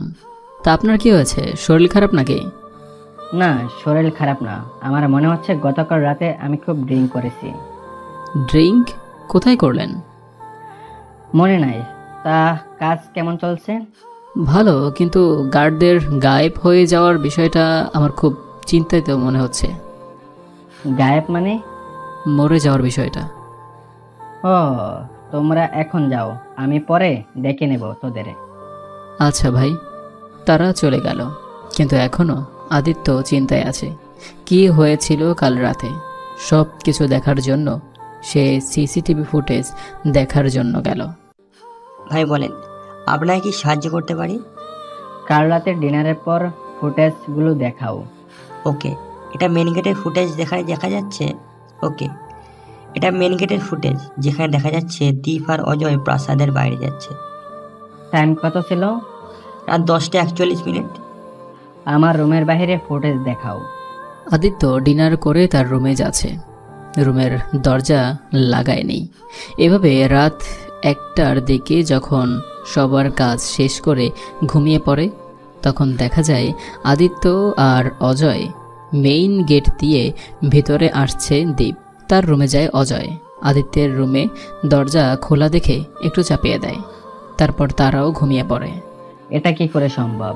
যদিও আমি ড্রিঙ্ক করি নাই, তাহলে আমার এমন লাগছে কেন? হয়তো এটা আমার মনের ভুল, কেননা অনেক দিন ধরে ঘুম হয়নি। কাল মনে হয় একটু বেশি ঘুমিয়েছিলাম, তাই এমন হচ্ছে। এসব ভাবতে ভাবতে আদিত্য তার সেখান থেকে চলে যায়। অন্যদিকে দীপ একটা রেডিও ফোন হাতে নিয়ে কাউকে সিগন্যাল পাঠানোর চেষ্টা করছে। Plan A successful, plan B এর রেজাল্ট 3 দিনের মধ্যেই চাই। Code 54QW6YE10। ওভার। আদিত্যের এখানকার দিনকাল তেমন ভালো কাটছিল না। সে কিছু বুঝতেছে না কি হচ্ছে এখানে। 4 দিন পর বাংলাদেশ থেকে সুমি কল দেয় আদিত্যকে। সব শেষ। কি হয়েছে? বাংলার পুলিশ আপনাকে খুঁজতেছে। কে জানে জমির কেসে সব প্রমাণ নিয়ে হাইকোর্টে আপিল করেছে। আদালতে সকল সাক্ষী এবং প্রমাণ দেখে তুমি ও তার সাথে সবাইকে ছেড়ে দিয়েছে আর বলছে আপনাকে গ্রেফতার করার জন্য। কে সাক্ষী দিয়েছে আর কি প্রমাণ? সাক্ষী দাদা ও স্বাক্ষর আপনার কাছে পাঠাচ্ছি বলে ফোন কেটে দেয় সুমি। আর আদিত্যের চিন্তা বেড়ে যায়। কার এত বড় সাহস তার বিরুদ্ধে সাক্ষী দেয়? সুমি একটা ভিডিও পাঠায়। সাথে সাথে আদিত্য সেটা ওপেন করলো। ভিডিওতে আদিত্য বলছিল, ওই দিন সকালবেলা প্রথমে আমার লোক গিয়ে কাউসারের বাড়ির পানির ট্যাঙ্কে হিপ্নোটাইজের ওষুধ মেশায়। পরে আগেই আপনাদের বলেছি, তাই পরেরটা আর বললাম না। ভিডিওটা দেখে আদিত্য অবাক। সেটা কখন ঘটলো সে তো এই ঘটনার কথা কাউকেই বলে নাই। তাহলে এটা কি এখানে কাকে বলেছে এসব কথা? সেই রেডিও ফোন হাতে নিয়ে দীপের কাছে সিগন্যাল পাঠালো। আমার রুমে আয় তাড়াতাড়ি, অজয়কে নিয়ে। ওভার। কি হয়েছে? ডাকতেছে। আদিত্যের রুমে যাওয়ার পর এটা কি বলে ভিডিওটা চালু করে দেখালো। দীপ আর অজয় দেখে পুরো অবাক। এসব কথা কাকে কখন বললেন? 4 দিন আগে মাতাল অবস্থায়, কিন্তু কাকে বলেছিলে জানি না। আর হ্যাঁ, আমি তো একমাত্র তোদেরই সামনে ড্রিঙ্ক করি, তাছাড়া অন্য কারোর সামনে না। কিন্তু আমরা তো ওই দিন রাতে আপনার সাথে ছিলাম না। তাহলে কার সাহস হতে পারে আমার এত কাছে আসার? জানি না। সিসিটিভি ফুটেজ চেক করলে হয়তো সেখানে কোনো ক্লু পাওয়া যেতে পারে। চেক করা শেষ আমার। আবার চেক করলে হয়তো পেয়ে যেতে পারি। আচ্ছা, তাহলে চল চেক করে আসি। সিসিটিভি রুমে গিয়ে সব গার্ডদের সেখান থেকে সরিয়ে দিয়ে তারা ফুটেজগুলো চেক করতে লাগলো। Back stop. আচ্ছা, ওই দিন রাতে তোরা কখন বাইরে গিয়েছিলি? এই প্রশ্ন শুনে দীপ আর অজয় ভয় পেয়ে যায়। ডিনার করে প্রায় রাত 10টায়। ফুটেজটা হলো রাত 10টা, কিন্তু কি? মেন গেটের দক্ষিণে দেওয়ালে জুম। ওকে। ব্যাস কিছুক্ষণ দেয়ালে টাঙ্গানো বড় ঘড়ির দিকে তাকিয়ে বলল, তখন রাত 10টা ছিল না, রাত 1:20 ছিল। তখন তোরা বাইরে গিয়েছিস। দীপ আর অজয় পুরাই ফেসে গেছে। এখন কি বলবে তারা? আজ আদিত্য প্রমাণ বের করার আগে তারা নিজের মুখেই স্বীকার করতে লাগলো, আসলে ভাই ওই দিন রাতে আমরা। 1 মিনিট অজয়, ফুটেজটা ব্যাক কর। কতটুকু? এই ধর, আমার রুম থেকে তোদের ওই ক্যামেরার সামনে যেতে যত সময় লাগে তত সময়। প্রায় 7 মিনিট। ব্যাক কর। 7 মিনিট ব্যাক করে দক্ষিণ দিকের দেয়াল ঘড়িতে জুম করল। এটা কি করে সম্ভব? 7 মিনিট আগে রাত 10:50, 7 মিনিট পরে রাত 1টা। এটা তখনই সম্ভব যখন সিসিটিভি ফুটেজগুলো ডিলিট করা হয়। দ্বীপের ভয় একটু কাটল। এত কড়া পাহারার মাঝে এখানে আসা একদমই অসম্ভব। সেটা অন্য কারোর জন্য, তোদের জন্য নয়। তাই ওই দিন যে আসুক না কেন তোদের রূপ নিয়ে এসেছে। কে হতে পারে? কার এমন সাহস হতে পারে? একজনই আছে। কে? জ্যাক। কি বলেন ভাই? শালাকে তো আমি মেরেই ফেলেছি। আমি 3বার মেরেছি, মরে নাই। আর তুই কিভাবে একেবারে মারবি? কি যে বলেন না ভাই, শালার লাশ এখনো মাঠে পড়ে আছে। ফুটেজের মতো ওর লাশটাও আরেকবার চেক করে ফেলো, সব বুঝতে পারবে। তখন কয়েকটা গার্ডকে বলা হয় মাঠের কোণে থেকে কাউসারের লাশটা নিয়ে আসতে। মহলের ডাইনিং রুমে সবাই বসে আছে।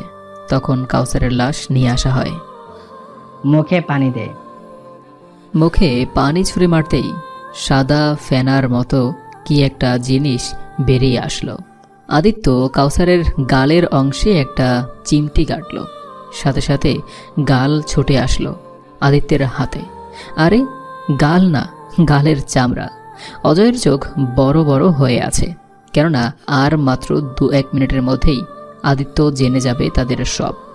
এদিকে দীপ মুচকি মুচকি হাসতেছে। এটা দেখে অজয় কানের কাছে গিয়ে বলল, হাসো, মন খুলে হাসো। 1 মিনিটের ভিতরেই যখন আদিত্য জানবে দীপ আর অজয় মারা গেছে, তাদের জায়গা জুড়ে অন্য কেউ আছে। তুই শুধু দেখ কি হয়। বলেছিলাম না এই শালাকে মারা এত সহজ না। ওই দেখ, ওই দিন তোরা যাদের মেরেছিস তারা আর কেউ না, তারা আমার এখানে কাজ করা 2টা লোক। এবারও বুড়ি ডিম দেখিয়ে পালিয়েছে। ভয়ে ভয়ে লাশের দিকে তাকিয়েও তাকাচ্ছে না। যখন দেখলো আরে এটা তো দীপ না, জিব্বায় কামড় দিল। দূর, কাউসার না। যা করার ওই কাউসারই করেছে।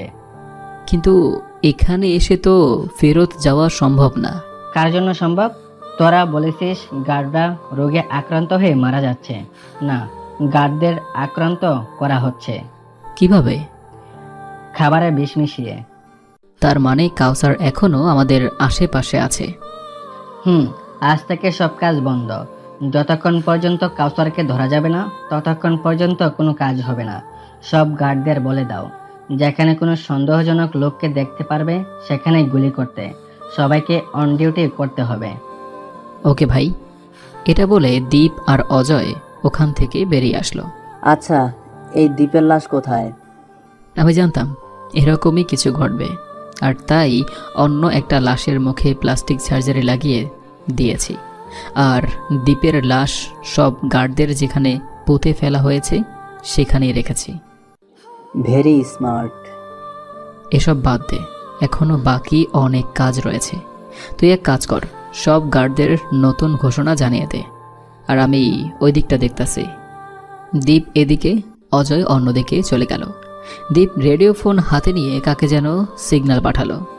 4331 4331 9002 9002 9002। কাল সকালেই এখানে আসতে হবে। 4331। আজ রাতেই অ্যাকাউন্ট খালি চাই। Swiss bank account number ADITT HO92635181। তখন দীপের কাঁধে কেউ একজন হাত রাখলো।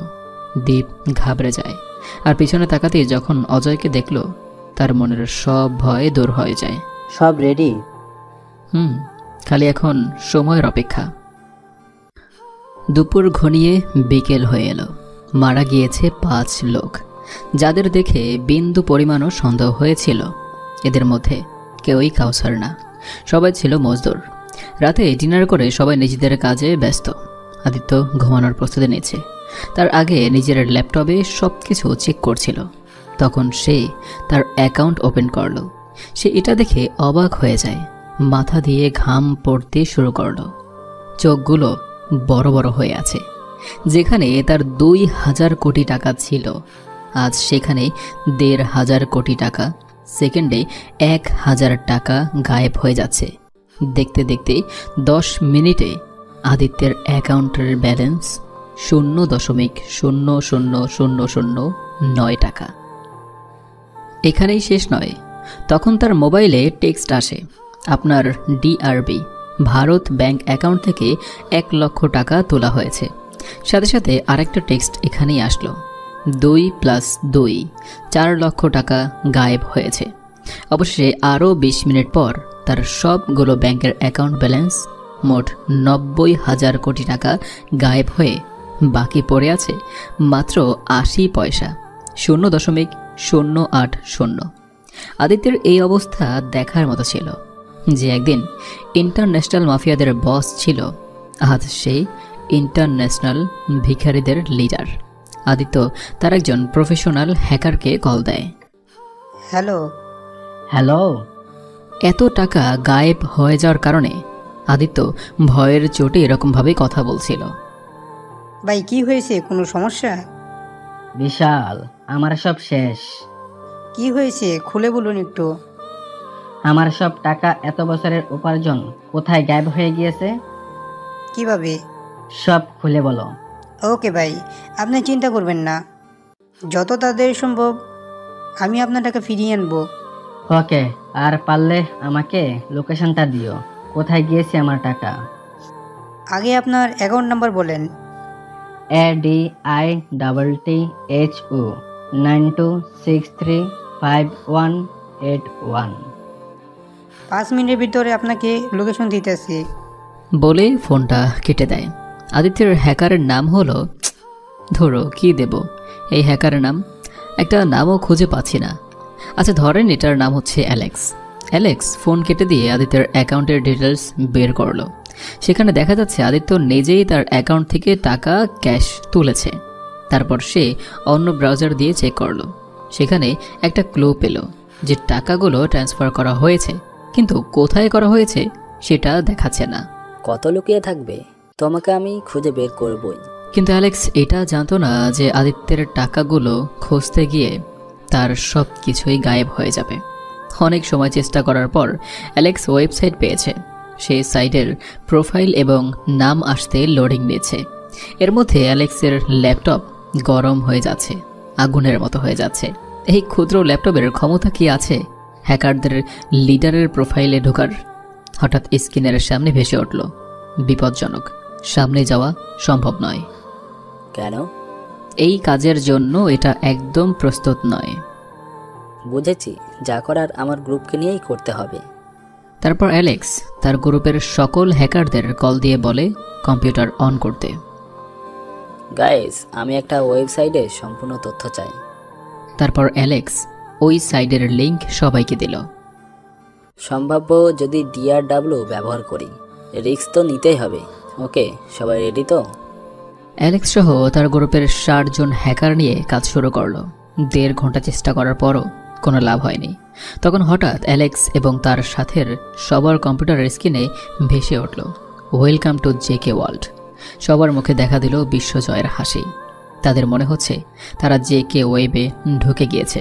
কিন্তু 1 মিনিটের মাথায় সবার মুখের হাসি হারিয়ে গেল যখন কম্পিউটারের স্ক্রিনে ভেসে উঠল ক্রস চিহ্ন। তারা চেয়েছিল JK হ্যাক করবে, কিন্তু 1 মিনিটেই হ্যাক হয়ে গেল তাদের সব কিছু। এটা কি করে সম্ভব? আমার এত কষ্ট করা রাজ্য শেষ হতে পারে না। কম্পিউটার বলে উঠল, সবার সাথে পাঙ্গা নিস না শালা। এদিকে আদিত্যের মাথা খারাপ হয়ে যাচ্ছে। অ্যালেক্স ফোন তুলছে না বলে কখনো সোফায় বসছে, আবার কখনো ব্যালকনিতে যাচ্ছে। কি করবে কিছুই মাথায় আসছে না। দেখতে দেখতে রাতের অন্ধকার কাটিয়ে ভোরের সূর্যোদয় হয়েছে। আদিত্য শুয়ে আছে। অন্যদিকে 3Gর মেইন গেটের একজন গার্ড দ্বীপের কাছে সিগন্যাল দেয়। গেটের পাশে 2 জন সন্দেহজনক মানুষ পাওয়া গিয়েছে। একটু পর বস মাঠে যাবেন, ওখানে নিয়ে আসো। ওকে। দীপ তখন আদিত্যের রুমের দিকে গেল। গেটের কাছে 2 জন সন্দেহজনক লোক পাওয়া গিয়েছে। মেরে ফেলেছিস কি তাদের? না, আপনাদের অপেক্ষায় আছে সবাই মাঠে। ওকে, আমি 5 মিনিটের ভিতরেই আসছি, তুই যা। দীপ চলে গেল মাঠে। সেখানে দেখতে পেল কাউসার আর রোহিত বসে আছে হাঁটু গেড়ে, হাত দুটো পিছন থেকে বাঁধা। তখন অজয় সিগন্যাল পাঠালো, বস মাঠের দিকে আসছেন, ওভার। আদিত্য এসে একটা চেয়ারে বসে। আমার টাকাগুলো কোথায়? যেখানে থাকার কথা সেখানেই আছে। কুত্তার বাচ্চা, কোথায় আছে? বলে একটা রড দিয়ে মারে কাউসারের মুখে। কাউসারের মুখ দিয়ে রক্ত পড়তে শুরু করলো, আর দেখা দিল এক ঝলক হাসি। এটা দেখে আদিত্য ভীষণ রেগে যায়। বন্দুক বের করে কাউসারের দিকে লক্ষ্য করে বলল, এদের শেষ করে দাও। গার্ডদের বলল, সবাই দাঁড়িয়ে আছে, কেউই কিছু করছে না। প্রায় 100 গার্ড এসে ঘেরাও করেছে কাউসার আর রোহিতকে।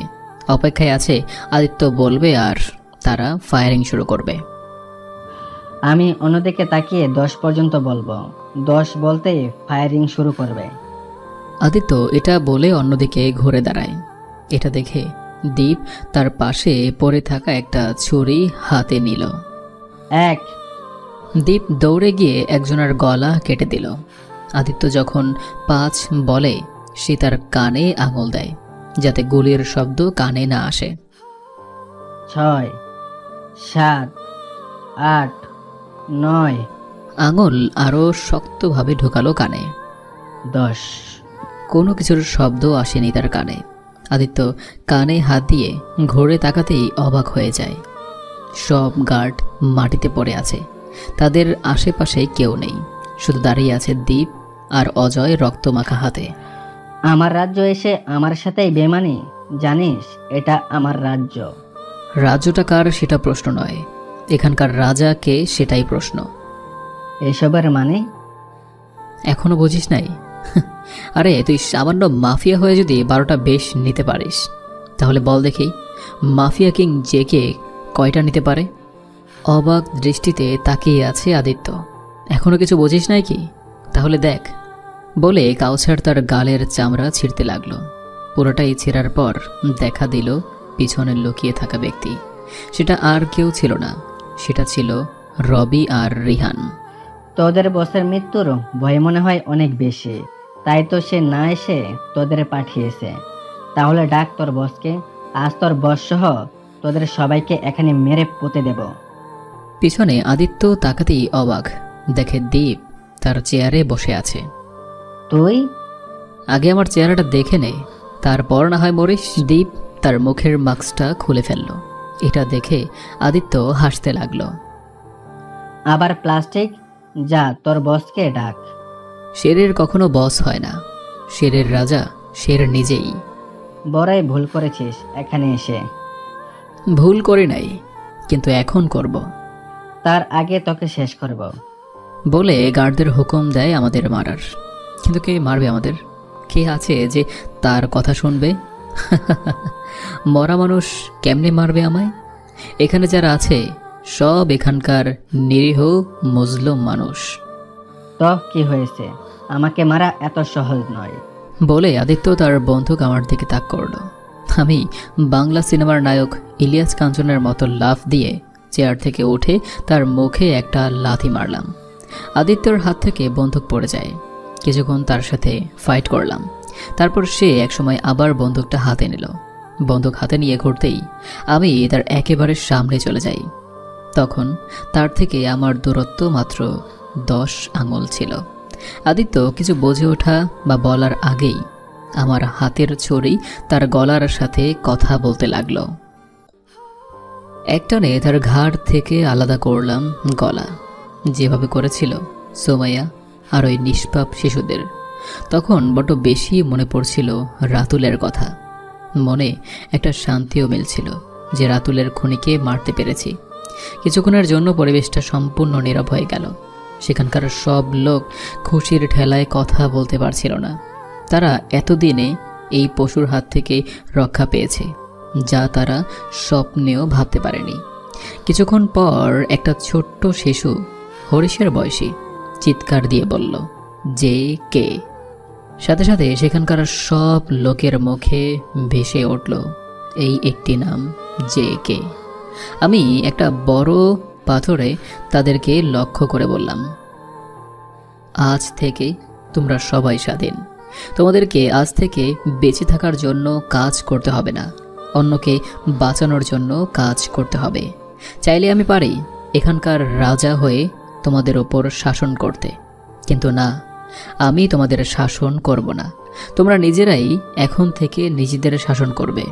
তোমাদের মধ্যেই থাকবে রাজা, তোমাদের মধ্যেই থাকবে প্রজা, সব কিছু। আর কেউ কখনো এটা দখল করতে চাইলে জেকে রিটার্ন হবে এই জমিনে। তারপর তাদের কাছ থেকে বিদায় নিয়ে ফিরলাম। বিদায় নেওয়ার সময় সবাই একটি কথাই বলছিল, এখানে থেকে যেতে। কিন্তু আমি যদি এখানে থাকি তাহলে বাংলাদেশের কি হবে? এখানকার ভিলেন তো শেষ, কিন্তু বাংলাদেশে যে একজন বাকি আছে। এদিকে পুরো ভারতে ছড়িয়ে পড়েছে আদিত্যের ভিডিও, যেটাই সে চিফ মিনিস্টারকে খুন করার সব প্রমাণ দেখিয়েছিল। ভারতের পুলিশ তাকে খুঁজে চলেছে, কিন্তু কিভাবে পাবে? সে তো আর নেই এই পৃথিবীতে। দিল্লি এয়ারপোর্টে দাঁড়িয়ে আছি আমি, রবি, রিহান আর রোহিত প্রায় আধা ঘন্টা। আর তারপরেই ওমর ভাই আসলেন, এসেই আমাকে জড়িয়ে ধরলেন। ধন্যবাদ ভাই। কেন? আপনি আর রোহিত না থাকলে এই মিশনটা কখনোই পুরা করতে পারতাম না। ধন্যবাদ দিয়ে আমাকে ছোট করতে চাও কি? কেমনে তুমি ছোট হলে? পুরাই তো বড় আছো এখনো। আচ্ছা ফাজলামো বাদ দাও, তা বলো ভাবিকে নিয়ে আসবে কখন? ফ্রি হলে আসবো একবার। তুমি তো কখনো কাজ ছাড়া এখানে আসো না। আমাদের সময় হয়ে গেছে, যাই তাহলে। তারপর রোহিত আর ওমর ভাইকে বিদায় দিয়ে বিমানে উঠলাম আমরা। সিটে বসে আছি, তখন মনে হচ্ছিল এই সব কথা কিভাবে কি করলাম। চলেন বলেই ফেলি, কিভাবে অজয় আর দীপকে মেরে তাদের জায়গা নিয়েছি। আজ থেকে 25 দিন আগে যখন, না আজ অনেক হয়েছে, আজ আর লিখলাম না। 3 দিন চলে যায়, তখনও কিছু করতে পারি নাই। মাথায় আসছে না কিভাবে অজয় আর দীপের কাছে যাব। এখন বলতো কিভাবে ওদের কাছে যাই? তুমি যাবে কেন? তোমার কাছে নিয়ে আসো তাদের। কিন্তু কিভাবে? এমন একটা কাজ করো যাতে তারা বাধ্য হয়ে তোমার কাছে আসে। কাউকে মারতে হবে কি? এসব মারামারি এখানকার প্রতিদিনের রুটিন। এমন একটা কাজ যা এখানে আগে হয়নি বা হওয়ার কথাও নয়। বুঝেছি, এখন কি করতে হবে? কি করতে হবে? বুদ্ধি পেয়েছি, দীপ আর অজয়ের মুখ স্ক্যান করতে হবে। সেটা তো করতে হবে জানি, কিন্তু কিভাবে? এখানকার মেয়েদের মাধ্যমে। আগেও বলেছিলাম, এখনো বলছি, এখানকার মেয়েরা বেঁচে নাই। যতগুলো আছে সব জিন্দা লাশ। কেননা প্রতি রাত তাদের উপর হয় অত্যাচার, নির্যাতন। এই মেয়েরা যখন মা হয়, তখন যদি তাদের ছেলে হয় তাহলে তাকে দেয়া হয় কাজে, আর মেয়ে হলে পতিতালয়ে। 9 বছর থেকে মৃত্যুর আগ পর্যন্ত একটা মেয়েও শান্তিতে ঘুমাতে পারে না কোনো রাতে। মেয়েদের ওখানে যাওয়ার পর কয়েকটা মেয়েদের একত্রিত করলাম। স্বাধীনভাবে বাঁচতে চাও কি? তাহলে আমাকে একটা সাহায্য করতে পারবে কি? কেন? আর কি সাহায্য? তোমাদের প্রতিশোধ নিতে চাই যদি। হয়েছে, আর বলতে হবে না। আমাদেরকে স্বপ্ন না দেখে নিজে বেঁচে থাকার চেষ্টা করেন, লাভ হবে। বেঁচে থাকার চেষ্টা তো সে করে যে মৃত্যুকে ভয় পায়। সব মেয়েরা চলে যাচ্ছিল, কেউই আমার কথায় কান দিচ্ছিল না। তখন আবার বললাম, আচ্ছা একবার শোনেন না কেন, কি সাহায্য করতে হবে? তারপর না হয় ভালো না লাগলে চলে যাবেন। কথাটা শুনে সব মেয়েরা দাঁড়ালো। দীপ আর অজয় কি এখানে আছে? আসে রাত 1টায়। কার কার কাছে আসে? সব মেয়েদের ভিড় সরিয়ে সামনে এলো 4টা মেয়ে। আমাদের কাছে। আলাদাভাবে নাকি একখানে? এক একদিন এক একজনের কাছে। আজ কার কাছে আসবে? জানি না, তাদের মন চাইবে যার কাছে তার কাছেই আসবে। আজ রাতে যাদের কাছে দীপ আর অজয় আসবে তাদের কানের দুলে এই দুলটা লাগিয়ে দেবে। আমি দেখিয়ে দিলাম কিভাবে লাগাবে। তারপর সেখান থেকে চলে আসলাম। যেভাবে চেয়েছি ঠিক সেভাবেই কাজ হয়েছে। এদিকে ওমর ভাই তার গাড়ির ভিতর ল্যাবে কাজ শুরু করে দিলেন রাত 2টা থেকে। আমাকেও আজ সকালের সূর্য ওঠার আগে বের হতে হবে। তাই আমি রাত 3:30টার দিকে রওনা দিলাম। ঝোপের পাশে রাখা অক্সিজেন মাস্ক নিয়ে পানিতে পড়ে গেলাম। সেখানকার রাক্ষসে মাছদের থেকে অনেক কষ্টে ফাঁকি দিয়ে গেলাম ওমর ভাইয়ের কাছে। কাজ কতটুকু এগিয়েছে? 50% শেষ। সন্ধ্যা 6টার দিকে ওমর ভাইয়ের সব কাজ শেষ। ভাই, আমার 2টা সিসি ক্যামেরা, মানে আমার আর রোহিতের দেহের সাথে যুক্ত করার মতো ক্যামেরা লাগবে। আর তোমাকে সিগন্যাল পাঠানোর জন্য রেডিও ফোন, আর এমন একটা পেন ড্রাইভ যেটায় আমি কিছু সেভ করলে তোমার এখানে চলে আসবে। আচ্ছা, সমস্যা নাই, আমার কাছে তোমাকে দিতেছি। আর কিছু লাগবে কি? আমি মাথা চুলকাতে চুলকাতে মনে করার চেষ্টা করছি যে আর কি লাগতে পারে। হ্যাঁ, আমার আর রোহিতের একটা 2টা প্লাস্টিক সার্জারি লাগবে। সেগুলো রেডি। আর হ্যাঁ, আমি না আসতে পারলে তোমার কাছে যত প্রমাণ দেব সেগুলো দিয়েই তুমি ঝুমিদের ছাড়িয়ে নেবে। এটা হবে প্ল্যান এ। আর প্ল্যান বি হলো রবি আর রিহান আমার আর রোহিতের বেশ নিয়ে ওখানে যাবে যদি আমি সিগন্যাল পাঠাই। সিগন্যাল দেবে মানে কি? হয়তো আমি মারা যেতে পারি প্ল্যান এ এর পর। যদি আমি মারা যাই তাহলে তারা এখানে আসলে তারাও মারা যাবে। আর এটা বলে পা বাড়ালাম ওমর ভাইয়ের ওখান থেকে। রাত 10টার দিকে রোহিতের কাছে পৌঁছালাম। সব এনেছো?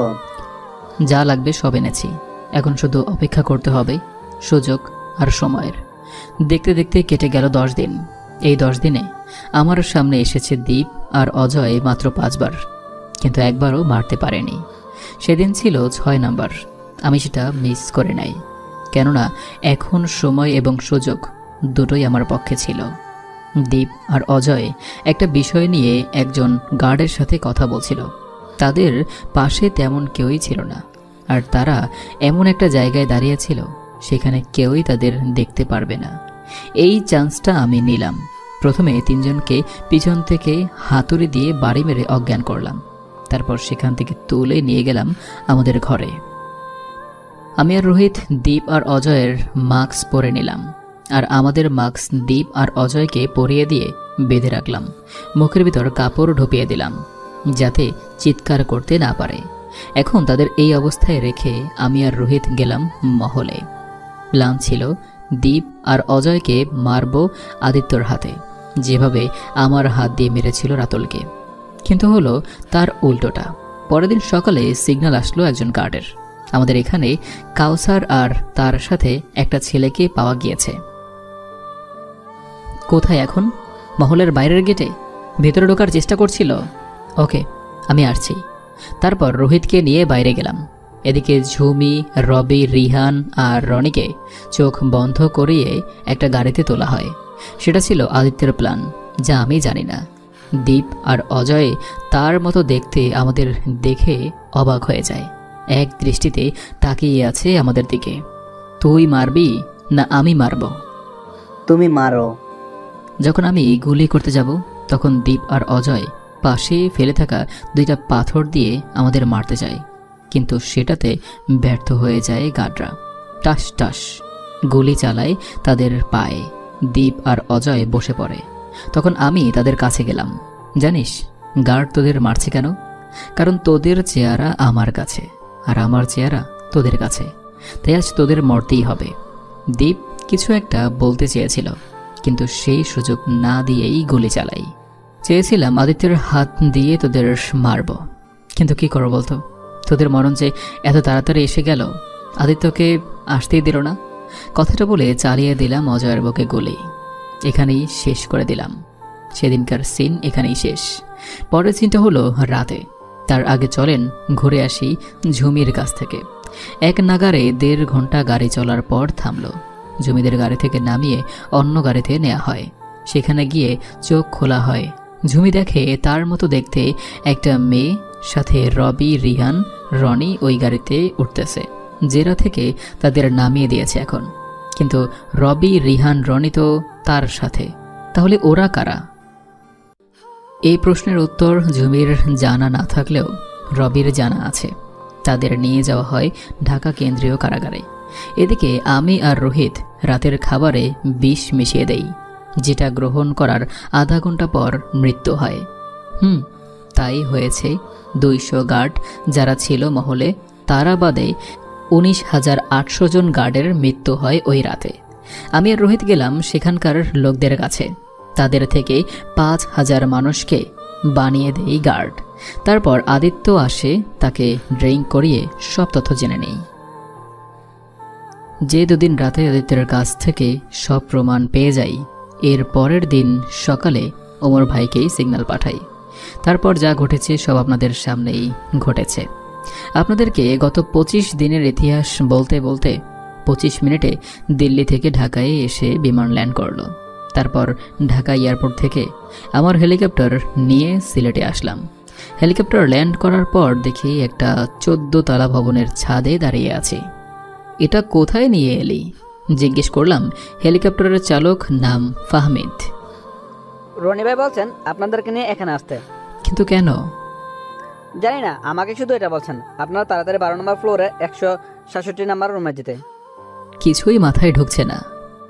শোন না, একবার গিয়ে দেখিয়ে আসি। লিফট দিয়ে 12 তলায় গেলাম। লিফট থেকে বের হতেই সোজা 167 নাম্বার রুম।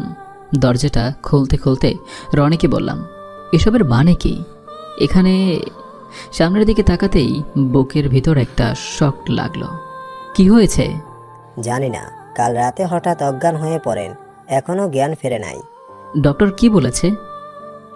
সব চেক করা শেষ, এখন রিপোর্ট আসলে বোঝা যাবে কি হয়েছে। ডক্টর বলেছেন বিকেলের মধ্যে রিপোর্ট পেয়ে যাব। আমি সিটের পাশে বসে ডাকতে লাগলাম, ঝুমি, এই ঝুমি, দেখো আমি এসে গেছি। লক্ষ্মীটি আমার চোখ খুলো না। ঝুমির গালে হাত দিয়ে আদর করছি।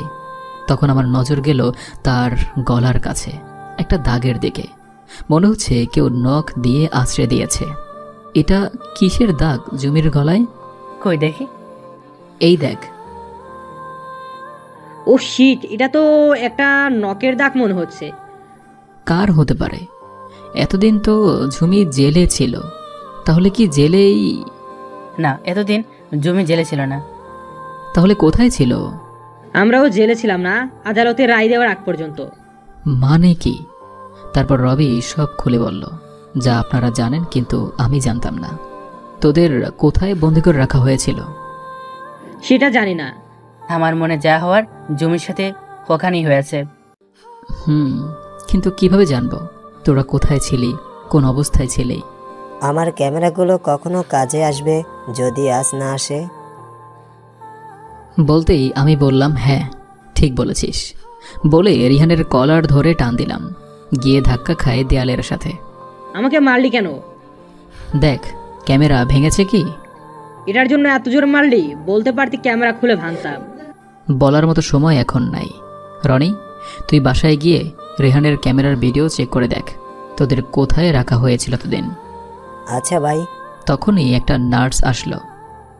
পেশেন্টের পাশে দাঁড়িয়ে এত চিৎকার করছেন কেন? সরি। একজন ব্যতীত বাকি সবাই বাইরে যান। রিহান, রবি, রনি বাইরে চলে যায়, আর আমি বসে আছি ঝুমির পাশে। তার কোমল হাতটি ধরে তার দিকে তাকিয়ে আছি। এভাবে কত সময় ছিলাম জানি না। যখন ডক্টর ডাক দিলেন তখন হুঁশ ফিরল। জানি না কথাটা কিভাবে আপনাকে বলবো। কি হয়েছে ঝুমির? ডক্টর, আমার ঝুমি বাঁচবে তো? ঝুমি এখন শারীরিক ও মানসিকভাবে খুবই অসুস্থ, তাই জ্ঞান হারিয়েছে। কেন? গত কয়েকদিন ধরে চলেছে ওনার উপরে মানসিক ও শারীরিক অত্যাচার। এনাকে 5 বার র্যাপ করা হয়েছে। কথাটি শুনতেই নিশ্চুপ হয়ে গেলাম। মনে হচ্ছে কেউ একজন ছোট তারের মতো ধারালো যন্ত্র দিয়ে আমার কলিজাটা কেটে টুকরো টুকরো করতেছে। চোখ দিয়ে অনবরত জল ঝরেই যাচ্ছে। পৃথিবীটা অন্ধকার হয়ে গিয়েছে। আমি বোঝাতে পারবো না তখন আমার কতটুকু কষ্ট লেগেছিল, কিন্তু একটা উদাহরণ দিতে পারি। বলেন তো, আপনার তখন কেমন লাগবে যখন শুনবেন আপনার আপন মানুষের সাথে এরকম একটি ঘটনা ঘটেছে? হ্যাঁ, আমার ঠিক সেরকম লাগছিল। নিজেকে বড্ড কাপুরুষ লাগছিল। জমির হাত ঝাপটে ধরে নিজে নিজে ওয়াদা করলাম, আর কখনো তোমাকে একা রেখে কোথাও যাব না। আর হ্যাঁ, যতক্ষণ না ওই শয়তানের ঘাট থেকে মাথা আলাদা করছি ততক্ষণ পর্যন্ত আমার ঘুম আসবে না বলে ঝুমির হাতে একটা কিস করলাম। সাথে সাথেই ঝুমির হাতটা নড়ে উঠল। চেয়ে দেখি ঝুমি আস্তে আস্তে তার চোখ খুলছে। আমি পারলাম না তোমার আমানত রক্ষা করতে। আমার বেঁচে থাকা আর মরে যাওয়া সমান। না, তোমাকে বাঁচতে হবে। তুমি মরে গেলে আমার কি হবে? আমি কাকে নিয়ে বাঁচব? ঝুমি কান্না শুরু করে দিল। প্লিজ তুমি কেঁদো না, দেখো সব ঠিক হয়ে যাবে। কিভাবে ঠিক হবে? ঠিক হলে কি আমি আমার ইজ্জত ফিরে পাবো? নতুনভাবে সব শুরু করব আমরা। নতুনভাবে শুরু করার মতো আমার কাছে কিছুই বাকি নেই, কেননা আমি ধর্ষিতা। না, তুমি আমার স্ত্রী, আমার ভালোবাসা। গত 25 দিনে যা ঘটেছে তুমি সেটাকে শুধু একটা দুঃস্বপ্ন মনে করবে, আর কিছুই না। কিন্তু সমাজ আমাকে মনে করিয়ে দিবে আমি একজন। যে সমাজ তোমাকে খারাপ বলবে সেই সমাজকে তোমার আর আমার কাছেই আসতে দেব না। আর হ্যাঁ, তুমি ভুলে যেও না তুমি একজন এসিপি ছেলে, কোনো সাধারণ মেয়ে নয়। তোমাকে লড়াই করে বাঁচতেই হবে। হ্যাঁ, আমি বাঁচবো এই প্রসূতি শেষ করার জন্য। তার জন্য তো তোমাকে সবকিছু ভুলে যেতে হবে। জমিকে শোয়া থেকে তুলে বসিয়ে দিলাম। আমার এক হাত দিয়ে তাকে শক্ত করে জড়িয়ে ধরে বললাম, এবার তোমার মুখের ওই হাসিটা দেখতে চাই। ঝুমি মুচকি একটা হাসি দিল, যার মধ্যে স্পষ্ট দেখা যাচ্ছে তার ভিতরে লুকিয়ে থাকা কষ্টগুলো। একদিনে সে পারবে না সবকিছু ভুলে যেতে। অনেক দিন সময় লাগবে এই ঘটনা ভুলে যেতে। ঝুমি আর আমি দুপুরের লাঞ্চ করে ঝুমিকে ওষুধ খাইয়ে দিয়ে গল্প করছিলাম। তখন রবি আসলো। রনি কল দিয়েছে। কি বলল? কোথায়? খুলনার বাগেরহাট ডি ব্লক ৭৬ নং বাসা। এটা তো আমার বাসা ছিল। এখানে কি? তোমার বাসা? হ্যাঁ, আমি যখন চাকরি করতাম তখন এই বাসায় ছিলাম। কিন্তু ওখানে কি? আদিত্য তোমাদের ওইখানেই বন্দী করে রেখেছিল। আরও অনেক কথা হলো। সবসময় চেষ্টায় ছিলাম ঝুমিকে খুশি রাখার। সন্ধ্যার পর একজন ডক্টর আসলেন। ঝুমিকে নিয়ে কি বাসায় যেতে পারি? পারবেন, কিন্তু একটা বিষয় খেয়াল রাখবেন, কখনো এনাকে একা ছাড়া যাবে না। যত পারবেন হাসি খুশি রাখার চেষ্টা করবেন, যাতে উনি ওই ঘটনা খুব কম মনে করেন, না হলে আবার জ্ঞান হারাবে। আমরা সবসময় চেষ্টা করব ঝুমিকে হাসি খুশি রাখার। ডক্টরের সাথে কথা বলে সিট কেটে আমরা ঝুমিকে নিয়ে বাসায় গেলাম। পরের দিন সকালবেলা ঘুম থেকে উঠে ফ্রেশ হয়ে ঝুমির জন্য নাস্তা তৈরি করে আনলাম। ম্যাম, এই যে ম্যাম নাস্তা। আমি পারবো না বানাতে, বাইরে থেকে নিয়ে আসো। তোমাকে বানাতে হবে না, আমি বানিয়ে ফেলেছি। কথাটা শুনে ঝুমি চোখ খুলল। আসো, ফ্রেশ হবে। ভালো লাগছে না। ভালো লাগবে যদি কোলে নিয়ে যাই বলে ঝুমিকে কোলে তুলে ওয়াশরুমে গেলাম। এই নাও ব্রাশ আর পেস্ট। ঝুমি ব্রাশ আর পেস্ট হাতে নিয়ে দাঁড়িয়ে আছে আয়নার দিকে তাকিয়ে। গলায় নখের কাটা দাগ দেখে ঝুমি আবার মন খারাপ করে ফেলেছে। আমি ঝুমিকে আয়নার সামনে থেকে সরিয়ে ব্রাশে পেস্ট লাগিয়ে, দেখি তো করো একটু। ঝুমি নীরব প্রাণহীন মূর্তির মতো করে দাঁড়িয়ে আছে। আমি তার দাঁত ব্রাশ করিয়ে মুখ ধুইয়ে দিলাম, কিন্তু ঝুমির মন এখনো খারাপ। তাই সিনটাকে অন্যদিকে নেই, ঝর্ণা ছেড়ে দিলাম।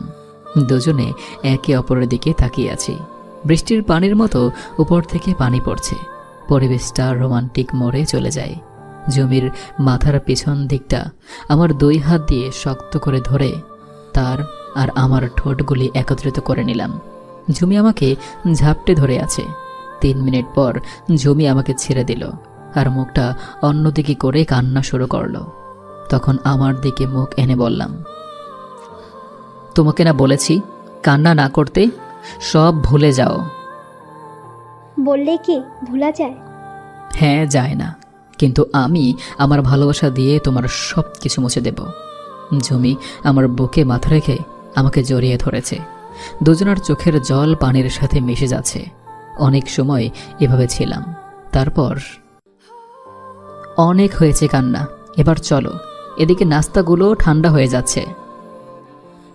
তুমি যাও, আমি আসতেছি। ঝর্ণার পানি বন্ধ করে আমি কাপড় পাল্টে বের হলাম। তার কিছুক্ষণ পর ঝুমিও বের হলো। ঝুমিকে নিজের হাতে নাস্তা খাইয়ে দিলাম। তারপর তাকে শাড়ি পরিয়ে সাজিয়ে দিয়ে বললাম, চলো। কোথায়? প্রথমে কমিশনার স্যারের কাছে, পরে অন্য কোথাও বেড়াতে যাব। ওখানে না গেলে হয় না? যেতে হবে স্যারের কাছে। আদিত্যর কেস বন্ধ করে এখন নতুন একটা নিয়ে কাজ করব। ঝুমিকে এসব বলতে বলতে গাড়িতে উঠলাম দুজন। তারপর কমিশনার স্যারের কাছে গেলাম। আসসালামু আলাইকুম। ওয়ালাইকুম আসসালাম। আরে কাউসার যে, তুমি কখন আসলে দেশে? এই তো স্যার, গতকাল এসেছি। ওখানকার খবর কি? Sorry sir. মানে? আদিত্যের ধারে কাছেও যেতে পারে নাই। আপনি কেন ওনার কাছে জবাব দিবেন? ভারতের চিফ মিনিস্টারের সাথে ওনার চুক্তি হয়েছিল আদিকে জীবিত এনে দিতে। তাদের বলবেন আমি আদিত্যর মিশন সাকসেসফুল হয়নি, আমি আদিত্যকে ধরতে পারি নাই।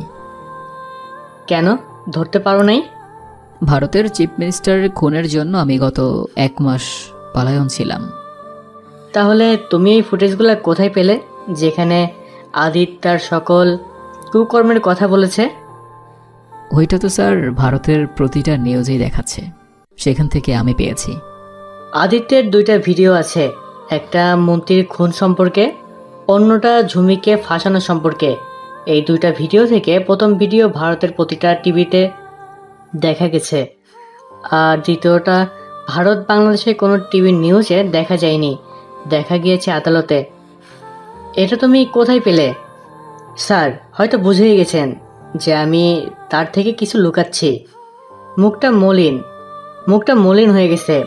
এখন কি বলবো স্যারকে? নিশ্চুপ হয়ে দাঁড়িয়ে আছি। একটা সত্যকে লুকাতে 1000টা মিথ্যা বলতে হয়। আমি পারবো না এত মিথ্যা বলতে, আর না পারবো এখন স্যারকে সব সত্য বলতে। এখন তুমি আসতে পারো, আর হ্যাঁ, সেটা আমি খুঁজেই বের করব তুমি আদিত্যের সাথে কি করেছো না করেছো। আমি ওখানে আর কিছু না বলে বেরিয়ে আসলাম। ঝুমিকে নিয়ে একটা সুন্দর আর শান্ত পরিবেশে গেলাম। আদিত্যকে কি করেছে? তার সাথে যা করার ছিল তাই করেছি। কি করার ছিল? কুকুরের মতো মেরেছি। তাহলে স্যারকে এমন বললে কেন? আমি চাই না কেউ জানুক আদিত্য মারা গিয়েছে। জানলে কি হবে? আদিত্যের মেইন গ্রুপটাকে ধরতে পারবো না, সবাই সাবধান হয়ে যাবে। আচ্ছা, এসব কথা এখন বাদ দাও, চলো দুজনে ওই পাশে গিয়ে একটু বসি। নদীর পাশে একটা গাছের নিচে বসে আছি আমি আর ঝুমি। অনেক সময় গল্প করলাম, সারা দিন দুজনে ঘোরাঘুরি করলাম, অনেক কিছু কিনলাম। সন্ধ্যার পর আবার বাসায় ফিরলাম। সারাদিন কোথায় ছিলি? ঝুমিকে নিয়ে একটু বেড়াতে গিয়েছিলাম। তা আমরা কখনো যাব? কোথায়? বাইরে আমাদের কাজ আছে না? আগে এখানের কাজ শেষ হোক, পরে তোরা যাবি। এখানে আবার কি কাজ? অনেক কাজ আছে, পরে তোদের বলবো। পরে কখন? রাতের ডিনারের পর। ও, ডিনারের পর সবাই সোফায় বসলাম। রনি, তুই কারো কণ্ঠ নকল করতে পারবি? আমি পারবো না, তবে আমার কম্পিউটার পারবে। এটা দিয়ে তুই কি করবি? আদিত্যের ভয়েস দিয়ে কথা বলবো। কার সাথে? বাংলাদেশে আদিত্যের যত গ্রুপ আছে সকল গ্রুপ লিডারের সাথে কথা বলবো। তার জন্য আদিত্যের ভয়েস লাগবে। সেটা আছে আমার কাছে, বলে একটা পেন ড্রাইভ দিলাম রনিকে। কাজ হবে? 100 বার হবে। রনি ল্যাপটপ বের করে পেন ড্রাইভ লাগিয়ে দিল। কি কথা বলবি? সেটা না হয় বলার সময় শুনে নিস। ভাই রেডি, এখন ফোন করতে পারো। আমি গিয়ে আমার রুম থেকে আদিত্যের ফোনটা নিয়ে আসলাম। এই নে, ফোনটা কানেক্ট কর। হয়ে গেছে। আমি কল দিলাম। হ্যালো ভাই, কেমন আছেন? কাল বিকেল 5টায় আমার সকল বিজনেস ইনফরমেশন নিয়ে ঢাকা রেদওয়ান 5 স্টার হোটেলে আসো। ওকে ভাই। এভাবে আরো 19 জনকে কল দিয়ে আসতে বললাম। ঢাকায় গিয়ে কি করবি? টুস টুস টুস সব শালাকে একত্রিত করে মারব। তারপর আদিত্যের সকল 2 নম্বরে বিজনেস তালা দেব। ব্যাস এত সহজভাবে ভিলেন সব শেষ হয়ে গেলে তোদের গল্পের 12টা বাজবে। সবাইকে না, একজন বাদে ওখানে একজন আসবে না। এই একজনকে নিয়েই আদিত্যের 20 জনের গ্রুপ। এই একজনটাকে? জামিল। সে যেভাবে ঝুমিকে কষ্ট দিয়েছে তার চেয়ে অধিক পরিমাণ কষ্ট ভোগ করতে হবে তাকে। তার মৃত্যু হবে ধামাকাভাবে, যা আজও কেউ ভাবেনি বা ভাবতেও পারবে না। আচ্ছা, অনেক রাত হয়েছে, আমি ঘুমাতে গেলাম। আমিও। রনি, তুই হোটেল রেদওয়ানে তোর নামে একটা রুম বুক কর। ওকে ভাই। তারপর আমি চলে গেলাম আমার রুমে। রুমে যেতেই কারো কান্নার আওয়াজ শুনতে পেলাম। দেখি ঝুমি খুব কান্না করতেছে, একদম ছোট বাচ্চাদের মতো। এই এই কি করো, কি কাঁদছো কেন? লাবিবের কথা খুব মনে হচ্ছে। ও, তা লাবিবের কাছে যাবে কি? কোথায় লাবিব? আমার লাবিব কোথায়? আচ্ছা চলো তাহলে। তারপর ঝুমিকে নিয়ে লাবিবের কবরের কাছে গেলাম। এই দেখো আমাদের লাবিব কত সুন্দর করে ঘুমিয়ে আছে। ঝুমি লাবিবের কবরের পাশে বসে কাঁদতে লাগলো। তোমার সময় মাত্র 30 মিনিট। এই 30 মিনিট মন খুলে কান্না করো, তারপর 1 সেকেন্ডও কান্না করতে দেব না। ঝুমির কান্না দেখে আমারও কান্না চলে এসেছে। একজন বাবা বোঝে সন্তান হারানো ব্যথা কতটুকু হয়।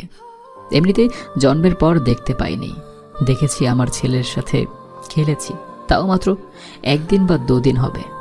জানি না লাবিবের এই খালি বোনাটা কি দিয়ে ভরাট করব। প্রায় 40 মিনিট পর ঝুমিকে নিয়ে রুমে গেলাম। এখন একটু নিজেকে শক্ত করো। চেষ্টা করি কিন্তু পারি না। পারবে।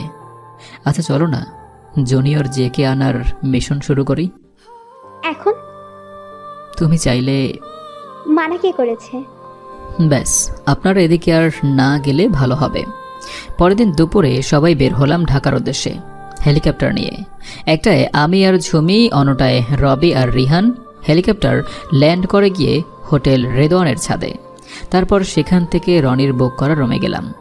ঝুমিকে অন্য রুমে রেখে আমরা 3 জন সেখানে বসে অপেক্ষা করতে লাগলাম। আর আমাদের ঢাকার লোকদের রুমের বাইরে রাখলাম, যাতে কেউ বন্দুক নিয়ে ভিতরে না আসতে পারে। বিকেল 5টা 10 মিনিটে সবাই হাজির হয়, সবাই সালাম করে। আমি অন্যদিকে তাকিয়ে বসে আছি। যখনই তাদের দিকে মুখ করি সবাই জেকে। আরে ভাই, আমাকে এত ফেমাস কে করলো? বুঝি না, সবাই জেনে গিয়েছে যে আমি জেকে। কেমনে? যাই হোক, কাজের কথায় আসি। যতগুলো ফাইল নিয়ে এসেছো সবগুলো আমাকে দাও। দিব না বলে ফাইলটা ছিঁড়তে যাবে, তার আগে আমার বন্দুক চলে আসে। গুলি লাগে সোজা ডান হাতের কবজিতে। ব্যাস, এতেই কাজ হয়ে গেল। সবাই ভয়ের চোটে ফাইলগুলো আমাকে দিয়ে দেয়। এখন এরা রবি আর রিহানকে দেখিয়ে যেখানে নিয়ে যাবে সেখানেই যাবে। একটু 19-20 করলে তারা কথা বলবে না, বন্দুকের গুলি বলবে। তুই কোথায় যাবি? ঝুমিকে নিয়ে সিলেট যাব। তোরা এখানকার কাজ শেষ করে আয়। আচ্ছা। তারপর ঝুমিকে আর ওই ফাইলগুলো নিয়ে সিলেট চলে আসলাম। এদিকে রবি আর রিহান লোকগুলোকে নিয়ে সোজা আস্থানায় যায়। সেখানে সবাইকে মেরে নদীতে ফেলে দিয়ে সিলেট আসে আবার। পরের দিন দুপুরে কমিশনার স্যারের সাথে দেখা করে ফাইলগুলো দেখালাম।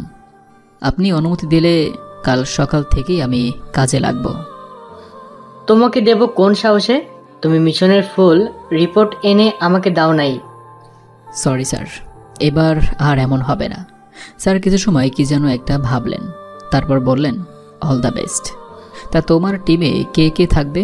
রবি, রিহান, আমি, আমরা 3 জনে যথেষ্ট। স্যারের সাথে আরও একটু সময় কথা বলার পর বাসায় ফিরলাম। রেডি হয়ে নাও। কেন? মিশনে যেতে হবে আজ রাতে। কি? কাল সন্ধ্যার আগে আমি দেখতে চাই আদিত্যের সব বিজনেসে তালা লাগানো।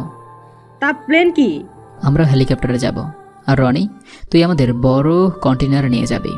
আমরা সবাইকে শেষ করব, আর তুই ওখানে পড়ে থাকা সব মাল তুলে গাড়িতে রাখবি। জমিকে কি করবি? আমার সাথেই থাকবে সে। তা আমি বুঝবো কি করে তোমরা কোথায় গিয়ে সবাইকে মেরেছো?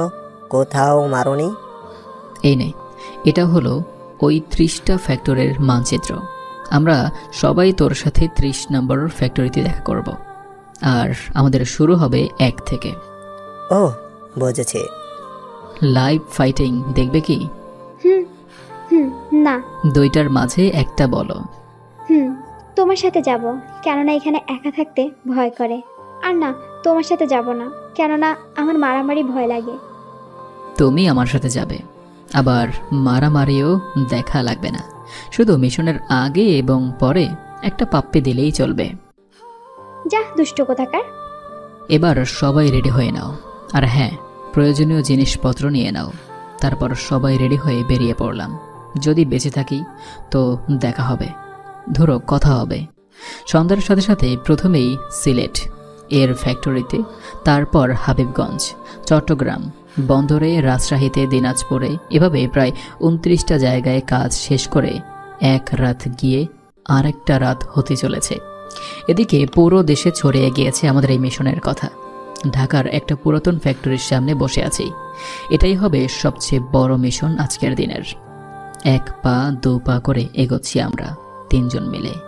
রবির হাতে সকালে একটা গুলি লেগেছে, তবুও সে পিছু হটেনি। হঠাৎ কে যেন আমাদের সামনে এসে পড়ল। 3 জন সরে যাই। একটু আড়ালে গিয়ে দেখি একটা মানুষের লাশ, হয়তো উপর থেকেই পড়েছে। আবার সামনে এগোতে লাগলাম। যত এগোচ্ছি অন্ধকার ততই বেড়ে যাচ্ছে।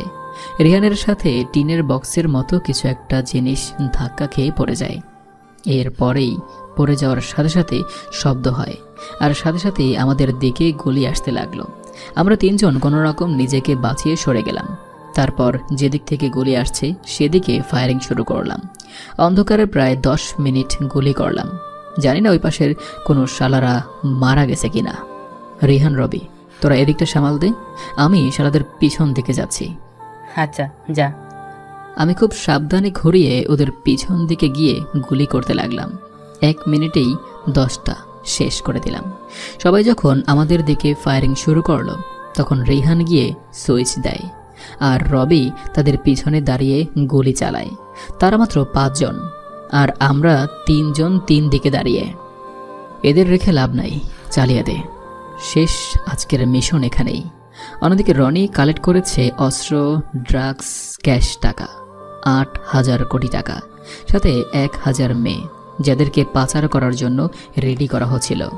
রনি ঢাকায় এসে এখান থেকে আরও প্রায় 300 কোটি টাকার অস্ত্র, ড্রাগস পায়। সবকিছু নিয়ে সিলেট এলাম। রাতে স্যার কল দিলেন, খবর কি? Mission successful. ওয়াও, তা কত টাকার মাল পেলে? প্রায় 9,000 কোটি টাকার। ওহ ওকে, আমি এটা এখন মিডিয়ায় জানিয়ে দেই। জি স্যার, ব্রেকিং নিউজ। মাত্র 24 ঘন্টায় ধরা পড়ল 8,000 কোটি টাকার অস্ত্র, 1,000 নারী যাদের পাচার করা হচ্ছিল। এটা বাংলাদেশ পুলিশের 3 যুবক করে দেখিয়েছেন। তাদের অভিনন্দন জানিয়েছেন প্রধানমন্ত্রী এবং রাষ্ট্রপতি।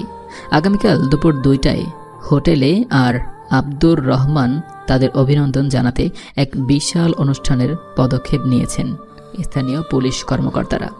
এতে উপস্থিত থাকবেন স্বরাষ্ট্রমন্ত্রী AKM ফজলুর রহমান। আমরা ফেমাস হয়ে গেছি। কাল আমি এর চেয়ে বেশি ফেমাস হব। কালকে? আচ্ছা এসব বাদ দে, এমনিতে গতকাল রাতে ঘুম হয়নি।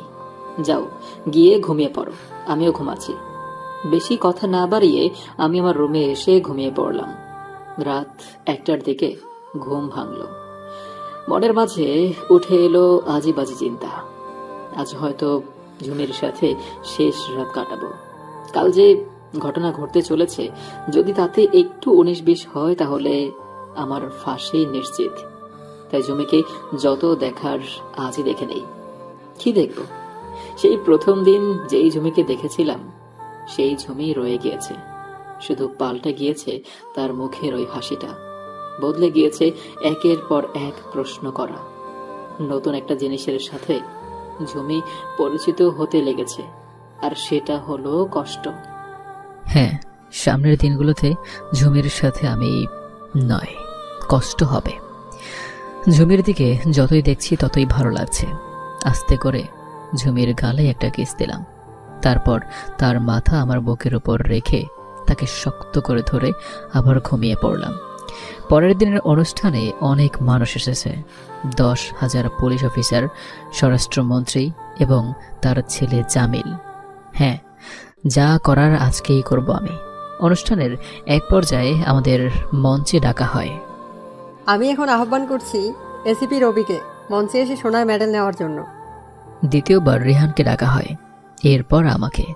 এখন মঞ্চে আসার জন্য আহ্বান করছি সিলেটের assistant commissioner of police ACP কাউসারকে, স্বরাষ্ট্রমন্ত্রী স্যারের কাছ থেকে দ্য বেস্ট ক্যাপ্টেন এবং একজন বেস্ট যোদ্ধার এর সম্মাননা পদক নেয়ার জন্য।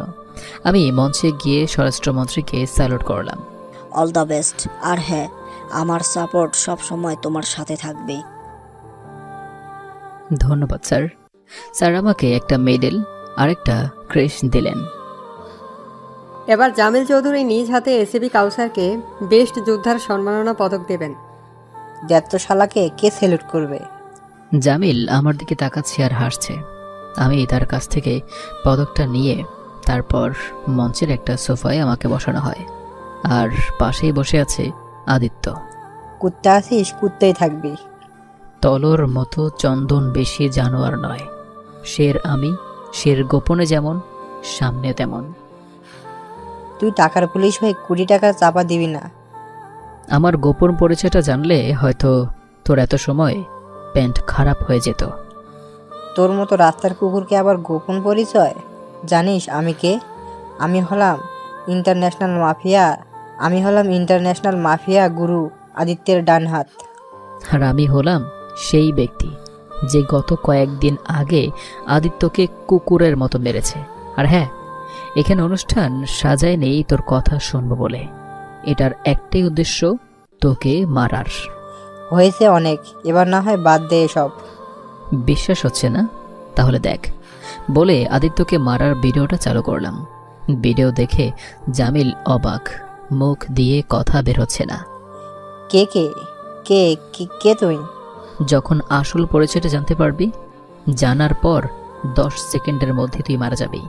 তুই অনেক বড় ভুল করেছিস আমার ঝুমির উপর নজর দিয়ে। তাকে কথা দিয়েছি তোকে তার সামনেই মারব, তাই আজ এই অনুষ্ঠানেই মরতে হবে তোকে। ভয়ের চোটে জামিলের মুখ লাল হয়ে গিয়েছে, মাথা দিয়ে ঘাম ছড়তেছে। আমি ফোন বের করে ঝুমিকে কল দিলাম। কি হয়েছে? এখন থেকে আমার দিকে তাকিয়ে থাকবে। আমি কখনো কোথাও গেলে আমার পিছনে আসবে। সেই সকাল থেকেই তো তাকিয়েছি তোমার দিকে। আজ যা হ্যান্ডসাম লাগছে, তোমায় যে কোনো মেয়ে দেখলেই ক্রাশ খাবে। অন্য মেয়ে খাওয়ার দরকার নেই, তুমি ক্রাশ খেলেই চলবে। এটা বলে ফোনটা কেটে দেই। ঝুমি সামনের লাইনে আমার সোজা বসে আছে। তারপর আদিত্যর ফোন বের করে জামিলের নাম্বারে টেক্সট দিলাম, তোমার খুব বিপদ, যত সম্ভব এখান থেকে বাইরে আসো, আমি পার্কিংয়ে অপেক্ষা করছি। ব্যাস, কাজ হয়ে গেল। জামিল উঠে চলে যেতে লাগলো। আমি রনিকে কল দিয়ে বললাম, হোটেলের সব ক্যামেরা অফ করো। ওকে ভাই। ঝুমিকে হাত দিয়ে ইশারা করলাম আমাকে ফলো করতে। তখন রবি কল দিল। হ্যাঁ বল। রাফি এসে গেছে সুমিকে নিয়ে। আচ্ছা, 5 মিনিটের ভিতর শালা জামিলকে খতম করে আসছে। এদিকে কোথায় যাচ্ছ? যেখানে যাওয়া উচিত সেখানেই যাচ্ছি। একটা পুরাতন লোহার পাইপ হাতে নিলাম। এটা দিয়ে কি করবে? তোমার মুখের হাসি যে কেড়ে নিয়েছে তার এখন প্রাণ কেড়ে নেব। জামিল আমার থেকে 100 ফুট দূরে, তার সামনে দাঁড়িয়ে আছে একটা কালো মার্জিং কার। জামিল কারের দরজায় নক করলো। তখন দরজা খুলে রনি বেরিয়ে আসে। আরে মশাই, কি হয়েছে আপনার? ডাকছেন কেন? আদিত্য কোথায়? এখানে আদিত্যের ফোন বের করে বললাম। তুই এখানে কেন? এখানে আদিত্যের ফোনটা বের করে বললাম, বারে তোকে ওখানে মারলে পুলিশ আমাকে ধরে নিয়ে যাবে না, তাই এখানে নিয়ে আসলাম, কেউ যাতে না দেখে। কি চাস? কে তুই? এক নির্যাতিত মেয়ের স্বামী। তুই হয়তো জানিস না কে আমার স্বামী, কি তার পরিচয়। আরে জানো, এত বলো না, তাহলে সে মরার আগে মরে যাবে। জানিস, তোর জন্য আমি গত 15 দিন ধরে ঘুমাতে পারিনি। তোর কারণে আমার গল্পের সৌন্দর্য মরে গেছে। অনেকে আমার গল্প পড়া ছেড়ে দিতে চেয়েছিল। ভাই, এটা কে? কি করবেন? এখন আমি কিছু করব না, যা করার ঝুমি করবে। ঝুমি, এই নাও, তোমার প্রতিশোধ তুমি নিজেই নাও। বলে ঝুমির হাতে লোহার পাইপটা দিলাম। ঝুমি নিজের শরীরের সব শক্তি দিয়ে জামিলের পায়ে বাড়ি মারল। তারপর হাতে, মাথায়, মুখে প্রতিটা মারের সাথে ঝুমির মনে পড়ছে তার সাথে করা ঘটনাগুলো। মারতে মারতে একসময় ঝুমি হাঁপিয়ে ওঠে। আমি তার কাছ থেকে পাইপটা সরিয়ে নিয়ে বললাম, হয়েছে, আর মারতে হবে না, এখন যা করার আমিই করব।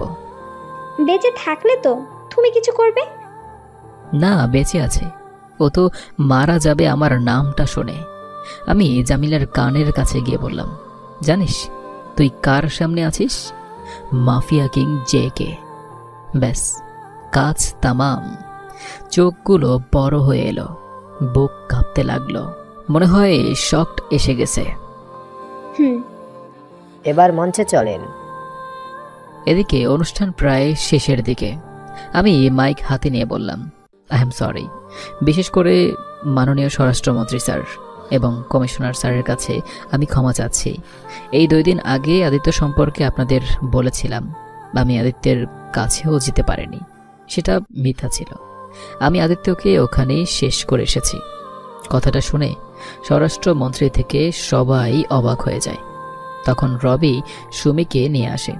আমি সুমির দিকে আঙুল দেখিয়ে বললাম, এখানে এসে এই বিষয়টা লুকানোর প্রধান কারণ মিস সুমি, যার মাধ্যমে আদিত্য বাংলাদেশে অনেক 2 নম্বরে বিজনেস চালায়। সেটা এই কারণে আমাদের ডিপার্টমেন্টে এমন কিছু অফিসার আছে যারা টাকার কাছে বিক্রি করে দেয় নিজেকে। যদি আমি আপনাকে আদিত্যের কথা বলতাম, তাহলে আপনার থেকে যে কোনোভাবে সে অফিসারের কাছে চলে যেত, যার ফলে আমার গতকালের মিশনটা সাকসেস হতো না, আর মিস সুমিও পালিয়ে যেত।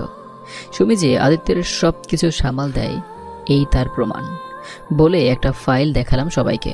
কাউসার, তখন একজন ড্রাইভার এসে চিৎকার দিয়ে বলে, মালিক, মালিক, সর্বনাশ হয়ে গিয়েছে। কে বা কারা ছোট সাহেবকে মেরে রক্তাক্ত অবস্থায় পার্কিংয়ে রেখে দিয়েছে। দেখেন তো আমি কখন মারলাম, আর এখন ধামাকা হলো। শত শত পুলিশ দৌড়ে পার্কিংয়ে গেল। অনুষ্ঠানের 12টা বাজিয়ে দিয়েছে শালা। আচ্ছা, এসব বাদ দেন, যা হওয়ার হয়ে গিয়েছে, এখন একটু সামনে যাই বলে চিৎকার দিল। তার দিকে তাকাতেই দেখি যে হাত দিয়ে ইশারা করছে সরে যেতে। কিছু একটা বোঝার আগেই টাস করে একটা গুলির শব্দ শুনতে পাই। দেখি সুমি হাতে বন্দুক নিয়ে দাঁড়িয়ে আছে, আর আমার হাত দিয়ে রক্ত পড়ছে। সুমি আরেকবার গুলি করার আগেই আমি লাফ দিয়ে মঞ্চ থেকে নেমে যাই, আর চায়না মুভির নায়কের মতো ক্যারাটে দিয়ে তারপর সুমির হাত থেকে বন্দুকটা ফেলে দিয়ে তাকে শুট করলাম সোজা তার কপাল বরাবর। উপস্থিত সবাই নীরব হয়ে যায়। 2 দিন পর আমি হসপিটালের বেডে শুয়ে আছি, আর ঝুমি আমাকে ফল কেটে দিচ্ছে। একটা দাও না। কি? কিস। শখ কত? জানি না, তবে কিস নিয়েই ছাড়বো। এত সহজ না এসপি ঝুমুরের ঠোঁটের পরশ পাওয়া। তাহলে দেখো কত সহজ। ঝুমিকে ধরতে যাব, সে সরে যায়, আমিও কম কিসে তার পিছনে ছুটতে লাগলাম। রুমের এপাশ থেকে ওপাশ করতে করতে একটা সময় ঝুমি এসে আমার কাছেই ধরা পড়ে। এবার কি করবে? ভালো হবে না কিন্তু। এক পা করে এগোচ্ছি তার দিকে। যখন তার একদম পাশে চলে যাই, তোমার পাঠকরা সবকিছু দেখছে কিন্তু। সমস্যা নাই, শাটার বন্ধ করে দেব, সরি, গল্প শেষ করে দেব, তারা আর দেখতে পারবে। 2টি ঠোঁটের মেলনের মাধ্যমে শেষ হলো গল্পটা।